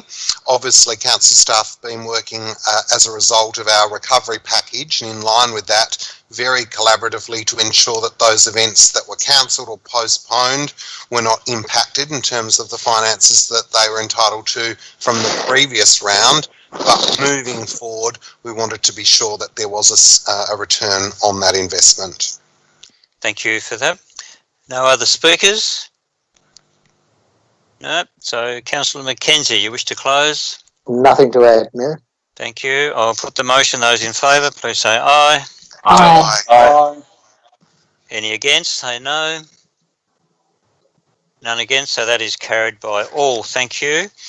We go to 16.4. We do have some speakers' statements to be read for 16.4. Yes, thank you, Mayor. The first statement is from Frith Maben Junction Arts Festival. Thank you for the opportunity to submit this text in support of Junction's application for signature events funding. We are proud of our stories and place. Junction amplifies and validates the local voice, connecting the diverse perspectives of Launceston with our community and more broadly into the national discourse. Junction enhances the image of Launceston amongst its residents as a vibrant place to live. It continuously invigorates spaces and provides greater opportunities for the community to become actively and spontaneously involved in the arts. Community spirit is at the heart of Junction. The program is curated through a local lens where the views of the community are united through arts to deliver an experience unique to Launceston. Junction presents the work of Tasmanian artists across all stages of career development. We mentor young people building their expertise in arts and festival management. Through community collaboration, we cross-pollinate arts experiences into the mainstream. Junction has become a significant contributor to the cultural and social wealth of the Launceston community, supporting the transformation of Launceston into a vibrant and creative city. Junction has established itself as a significant regional festival with a vital and relevant role built on stimulating an exchange of ideas, dialogue and cultural exchange between artists and communities within a regional context, which celebrate and reflect our sense of place and individual and collective identities, triggering audience engagement in the arts across cultures, interests, abilities and socio-economic communities, and providing mentorships, education and training programs to develop the skills and capacities of emerging arts workers in Tasmania through internships and work placement opportunities. We strongly urge the City of Launceston to support our application for 3-year signature events funding, and thank you for your support we have received over the last 9 years. Thank you. The next statement is from Di Mason, Tennis Australia. Tennis Australia would like to thank the City of Launceston for their ongoing support, and we value the ability to showcase tennis at all levels across the country, including regional Australia. The Launceston International Tennis Tournament enables locals and visitors alike to experience high-level tennis in their own backyard. The Launceston International, commencing after the Australian Open, is the Launceston Regional Tennis Centre's signature event. The event attracts just under 150 players, many in the top 100, with 90% originating from interstate and international destinations. The event requires approximately 50 staff and officials and the same number of volunteers, mostly local Tasmanians, with support from interstate and international officials. Local businesses are essential to the running of this event, which creates economic benefits to the local region and Tasmania as a whole. Based on an assessment of the attending players and staff, with an average stay of 75% of the total event days, there were 1,063 accommodation nights occupied in Launceston resulting from the event. As the event runs off the back of the Australian Open, the players are often travelling in large groups with coaching and support resources, other friends and family. Many players have fallen in love with Launceston and return year on year. Thank you for the continuing support of this important event on the Launceston summer calendar. Thank you. Brian Walker, Tasmanian Turf Club. Regarding the sponsorship funding application 2021 Ladbrokes Launceston Cup, it is fair to say that the last few months have been extraordinarily challenging for us as a club, as they surely have been for everyone due to COVID-19. Whilst the whole racing industry was temporarily shut down, not only severely impacted our club funding, but also the livelihood of racehorse owners, jockeys, trainers and other industry people due to the loss of racing revenue. As racing in Tasmania is up and running again, the club is excited to be preparing to embark upon a new racing season and is firmly focused on delivering a magical Cup week anchored by the running of the Ladbrokes Launceston Cup in February. The Launceston Cup has been run for over 150 years and is by far the premier race meeting in Tasmania, benefiting a large number of local businesses, charitable and sporting organisations. The Launceston Cup has a positive impact on the Greater Launceston area and indeed the overall economy of Tasmania. Racing has been a part of Tasmanian life for well over 150 years, and we are proud of our racing history and what racing means for our future. Over 5,000 Tasmanians are employed directly and indirectly in racing.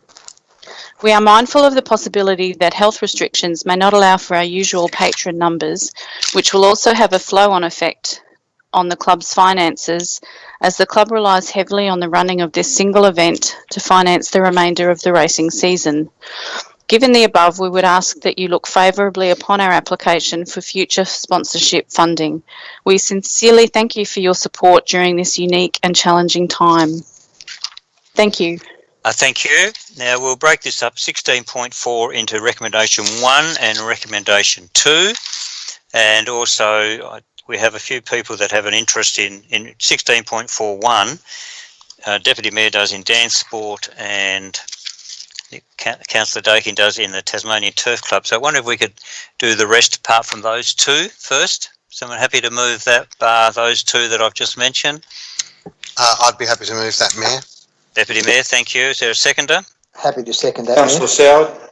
Councillor Mackenzie, you've got in first. Deputy Mayor, thank you. Can you speak to it? Do you want to speak to it? Thank you, Mayor. Notwithstanding that you'll consider dance sport Correct. And the cup separately, I wanted to speak with regard to the signature events that you see before you. You'll note that these events have met the criteria to apply and be assessed for funding for the next 3 years, providing significant return on investment in the tourism and economic spaces. It was important when assessing these items that we took into consideration that some may indeed not be undertaken in the first year of their 3-year agreement, but should that occur, that would in no way restrict them to receive funding in the 2nd and 3rd year of their agreement.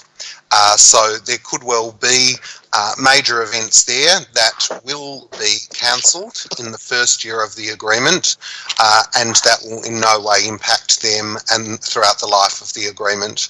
But it is important to note that these events will be delivered based on the way that they have been documented and assessed. So any significant changes would need to come back to Council if indeed event organisers found themselves unable to deliver events that have been recommended for funding today in the 1st year of the agreement. And I think when you're talking about council investment of, you know, anywhere between $15,000 and $60,000, that would be expected, and I hope all councillors would expect that, as did the event panel.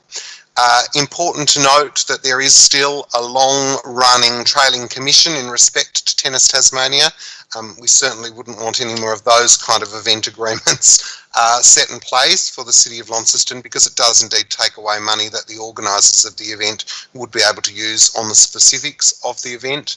But important, I think, to note that there was a sense with the 4 staff who were present on the assessment day that we will be able to work collaboratively with our signature event organisers in order to deliver more return that ticks more strategic boxes for us as an organisation through the considerable financial investment that we are placing into signature events over the coming 3 years. Thank you. Councillor Mackenzie. Yeah, I'd just like to thank Councillor Gibson, Deputy Mayor, for his explanation as to sort of the rationale behind the requests and the assessments that are being made, because I think it's important. It's great to see that there are the groups that still have the confidence to re-engineer and put their events back on the calendar.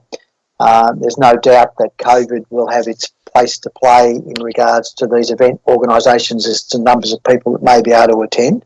I guess what I'd ask, and I guess we're doing COVID-related responses in relation to our own business, that I guess that we spend the time and energy in making sure that our event staff are properly trained in regards to issues regarding COVID, because I think a number of our major events and other event requirers are still going to be trying to wrestle through with the COVID activities that they need to undertake to be able to put on a successful event. And I certainly know, having spoken to 2 or 3 of the people on that major event space, that they're still very concerned about that, what they are and aren't allowed to do.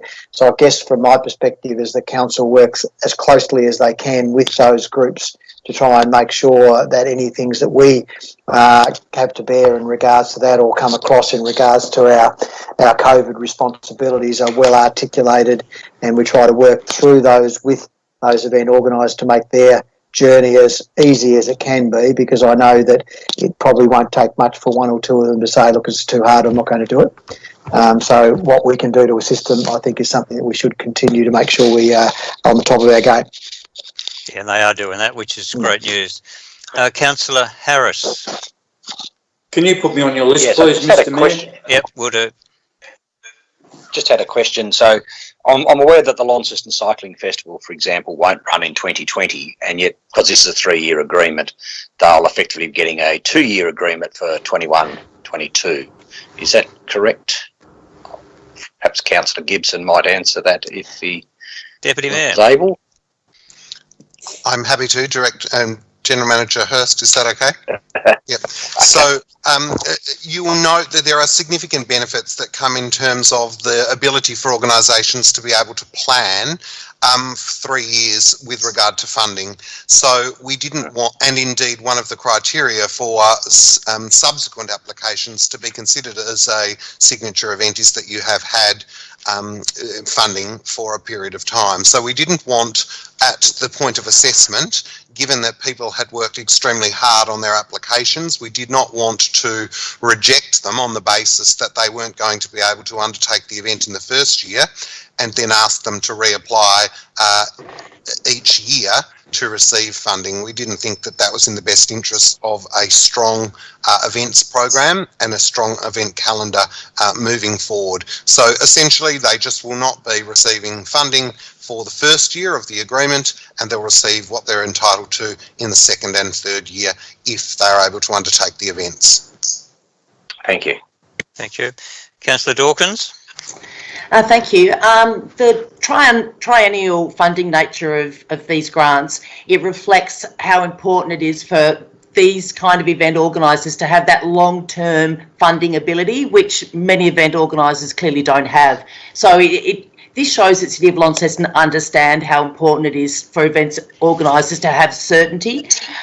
What we've seen in the last school holidays is an enormous amount of people making use of Tasmania as their playground rather than having to leave to enjoy other places. So we really hope that this continues over the next couple of years as the uncertainty around COVID continues, because of course there's an enormous responsibility now on events organisers. Anybody who brings a lot of people together is taking on that responsibility themselves. So as others have discussed, that importance of understanding the restrictions, who they can go to for help to ensure that they can keep their co-workers and their patrons safe.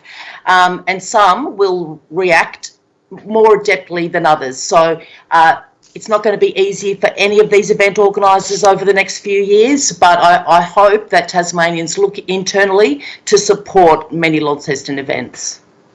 Thank you. Councillor Dakin. Thank you, Mayor. I'd just like to, I suppose, echo the words of our Deputy Mayor in saying that the staff have done a fantastic job in preparing all the applications and submissions to the committee, which obviously I sit on, along with Councillor Stozniak. And it's heartening to see just how many people are still got the confidence in applying and really looking positively to putting on their events. And it's a privilege that we can be sitting there as a council, as a strong council, with the funding ready to hit the go button when they are. I think that's really important, as I think Councillor Dawkins said, the confidence of not just the end of this year, but the next 2, 3, 4 years to continue to build those strong events. So I'd like to special note the Deputy Mayor in explaining exactly the theory behind extending the year 2 or the year 3 or the year 4 if we're not be able to get these events up and running in the first year. I think that's been a really, really well done, showing again that support back to those large event organisers for their future. So as always, we wish all the events to get up and running as soon as possible under the most safest practices. Thank you. Thank you. Councillor Soward.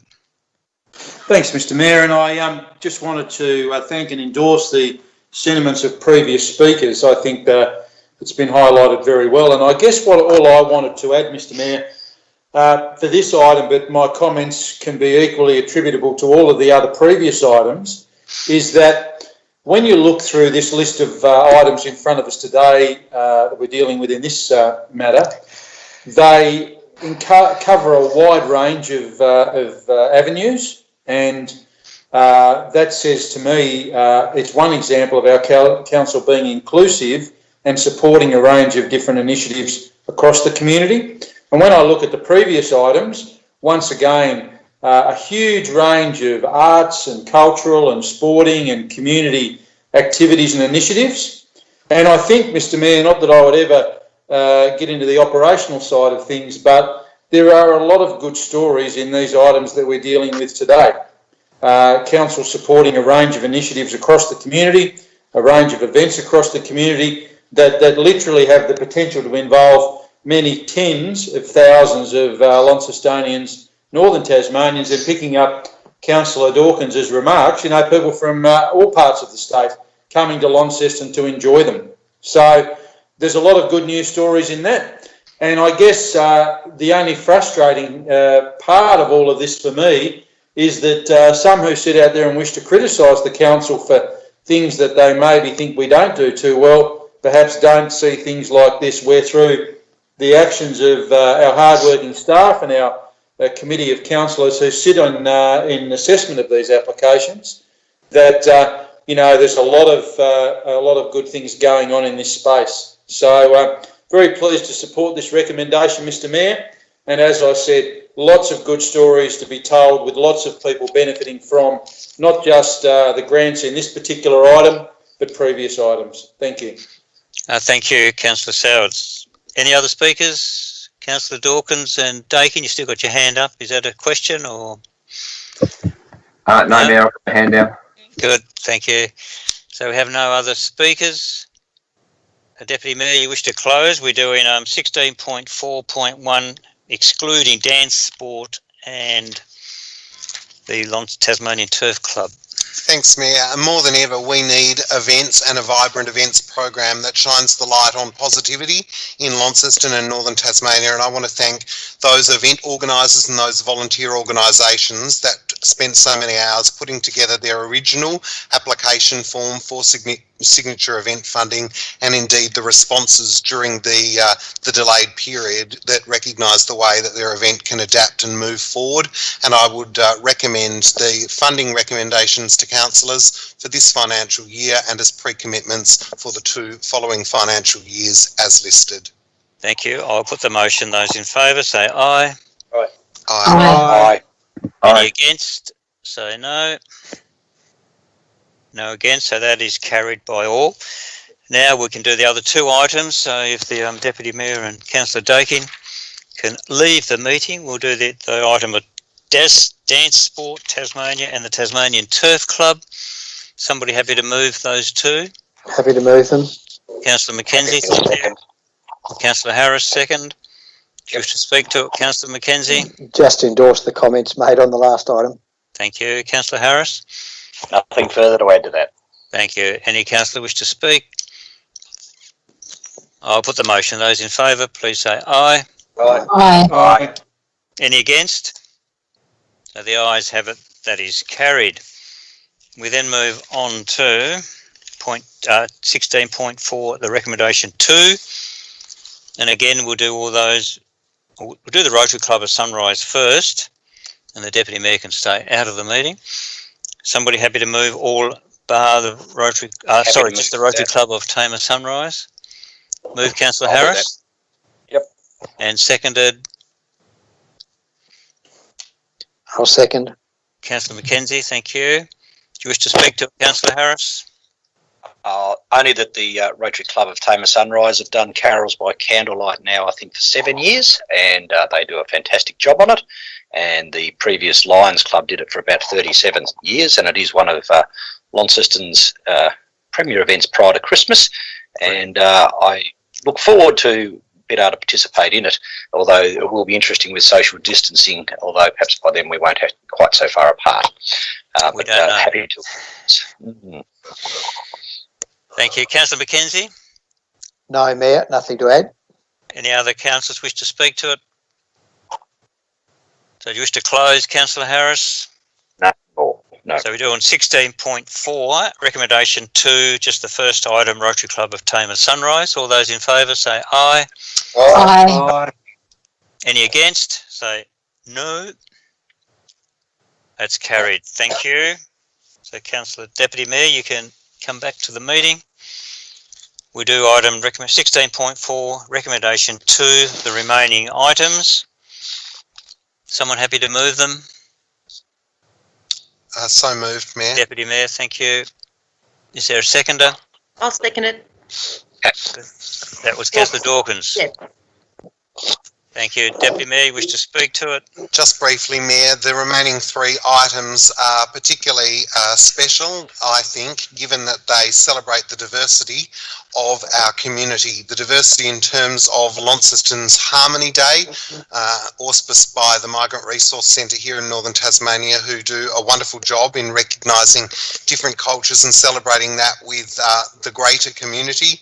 Remade, the Interweave Arts Association, and the way that they're able to work with all members of our community, schools, young people, artists, and particularly those who would find involvement in arts activities otherwise challenging, and the way that they're able to come together with culminating outcomes that include some incredible creations, sometimes emceed by some great MCs, is a wonderful demonstration of the ability of those artists. And really, really significantly, I think one that this council should be extremely proud of, because we've supported it since the beginning, and that is the Launceston City Community Christmas Lunch, where people who would otherwise not have the opportunity to interact with others on Christmas Day can come together to celebrate the true meaning of Christmas. And we recognise not only the host organisation for this year in City Mission, but indeed the other service organisations that take the lead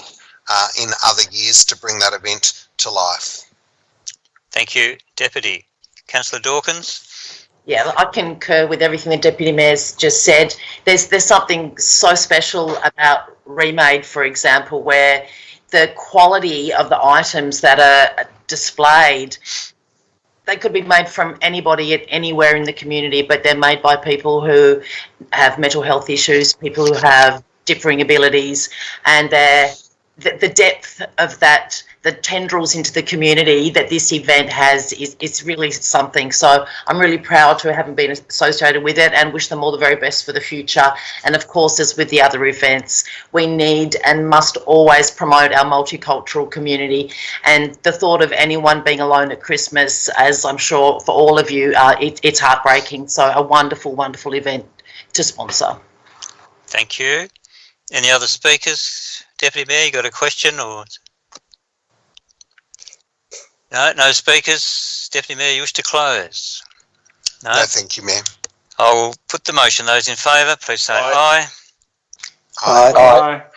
Any against? None against, so that is carried by all. Thank you. So then we move on to 18.1, disposal of council interest in easements. Happy to move it, Mayor. Councillor Mackenzie moved. Is there a seconder? Someone happy to second? Councillor Harris, thank you. Councillor Mackenzie, you wish to speak to it? I think just briefly, Mayor, this is, I think, a bus trip we did some months ago out to Waverley, and I think it relates to an easement for which we've never used. And I think that the statements made by the officer in regards to the recommendation and why we wouldn't seek compensation for it all make eminent sense, where we're not profiteering from something we probably never needed and never used and never acquired. So I'm very happy to support it. Thank you. Councillor Harris? No, I think it's a common sense decision as recommended. Thank you. Any other speakers from councillors? No. I'll put the motion. Those in favour say aye. Aye. Aye. Any against? Say no. So that's all four. That is carried. 18.1. 18.2, disposal of council interest in easements in Australia Drive Road, Chile. Is there a mover for this?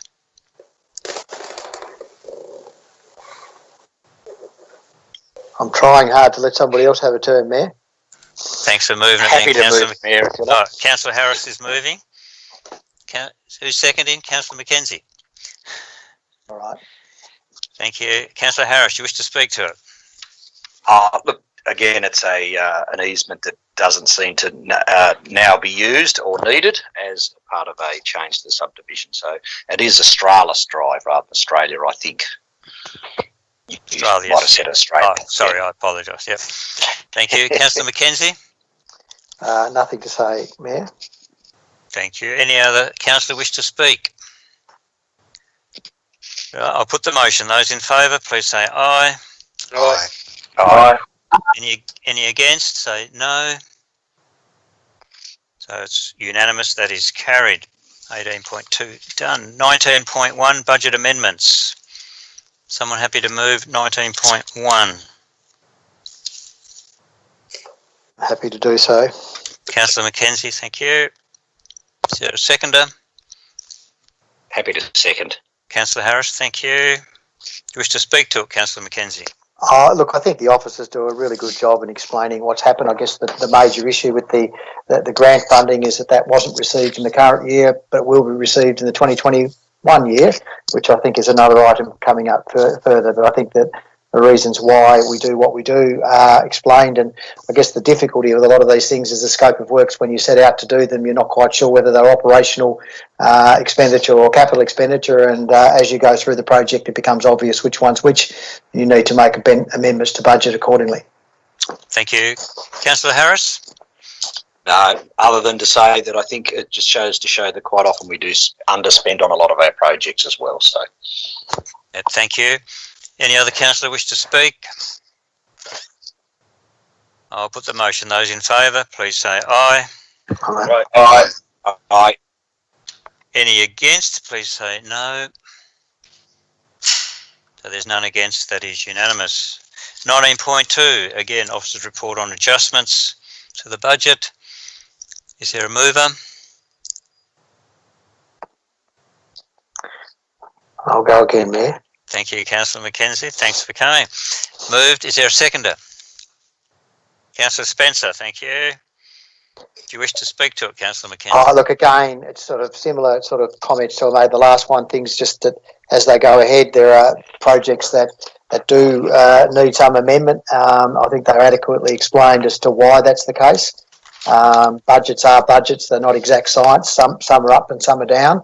And where we actually have some savings, it gives us an opportunity to actually transfer some of those to other projects which may require a little bit of assistance or enable us to do something that we might not have otherwise been able to do. Good, thank you. Councillor Spencer? Yeah, I'd just like to thank Paul and Nathan and the team. I think they got a pretty hard job and they do a fairly good job of it. Thank you. Thank you. Any other speakers? I'll put the motion. Those in favour, please say aye. Aye. Aye. Aye. Any against, please say no. So that's all for it. That is carried unanimously again. So then we move on to 19.3. Again, budget amendments. I'll move that, Mayor. Move Councillor Mackenzie. Is there a seconder? Councillor Spencer, thank you. Councillor Mackenzie, you wish to speak to it? Again, this is just a transfer of the item from an earlier one, with the 5 million coming from last year into this year. And I guess the CapEx is really relating to the advanced programs that we're looking to do. Thank you. Councillor Spencer, wish to comment? No. No other councillors, any other councillors wish to speak? No, I'll put the motion. Those in favour, please say aye. Aye. Aye. Any against, please say no. The ayes have it, and that is unanimous. All present, thank you. And 19.4, final progress report against annual plans. Is there a mover for this? Councillor Deputy Mayor, is it? Yes. Happy for that? Thank you. Is there a seconder? Happy to second that, Mayor. Oh, Councillor Dawkins just got in before you. I'm good. Thank you. Yeah, thank you, Councillor Dawkins. Deputy Mayor, you wish to speak to it? Look, just briefly, Mayor, obviously it's all incorporated into the report, but what I want to say was that the thing that has pleased me over the last couple of years is the way that all of our undertakings in terms of our annual action plans and our strategic plans, our financial management, etc., they're all linked and working in collaboration and connection with one another. And so we see that, you know, one is not removed from the other, but strategically aligned. We can see quite clearly how things are progressing and where they're on track, and where those things that have noted have been suspended or deferred due to COVID and other reasons. It's clearly articulated and understood by the time we get to this point. So I want to thank all of the staff for the way that they're able to work collaboratively to get us to this point. Thank you. Councillor Dawkins. Thank you. Yes, likewise. For some of the community members who consistently communicate with council about our perceived misgivings, it's all laid out here, and it does relate to our budgetary concerns. So in many instances, the information that they seek, if they were to look at this detailed plan whenever it's re-released, I think they will find that we are on track to deliver to our community, considering the difficult circumstances that we're in. So I also would like to congratulate officers involved. Thank you. Any other speakers? Yes, Councillor Mackenzie. Thanks, Mayor. Again, I'd like just to acknowledge the work that goes into all of these focus areas. I guess when I read through them, and again, we've made some sensible decisions by deferring certain things because of COVID. Most important thing to me, and I sort of made this comment when I was looking at the city deal the other day, is when we get to the end of something, does it just stop, or just how does it then sort of keep going within the community? How it gets legs with itself? So, for instance, tomorrow together. Just once we get through the end of that is how the community then takes the learnings from that and runs with it themselves, or what sort of activities we as council need to do to keep that information going. Because I think that one of my concerns is we spend money, deal's done, we move on to the next thing. And we just need to make sure that there is a connection there to something if we think it's a worthwhile project and it's delivered on something. I mean, some have end points, but a lot of them actually have longer term frameworks that they're designed around. And as long as we keep thinking whenever we're doing these things, who takes it on once we get to the end of our particular project. Thank you. Councillor Dawkins, have you got a question, or is that a hand up still? Councillor Mackenzie, you're right? No, yep. I'm putting it down, sorry. Thank you. Any other councillors wish to speak? No. Deputy Mayor, you wish to close? Just briefly, Mayor, I wish to say that I endorse all of the comments that have been made, and particularly that of Councillor Mackenzie about that interconnected way that projects that come to a natural end continue the specific strategic outcomes that they set out to do. But also, I wish to report that I feel very confident that the next time that this matter comes to us, the cultural strategy will say complete. Thank you, Mayor. Thank you. I'll put the motion. Those in favour, please say aye. Aye. Aye. Aye. Any against, please say no. So that's unanimous with the ayes. Thank you. That is carried. We come to the end of the meeting. Just remind councillors, if you could stay online for once we go off air.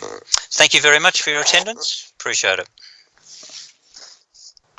Thank you.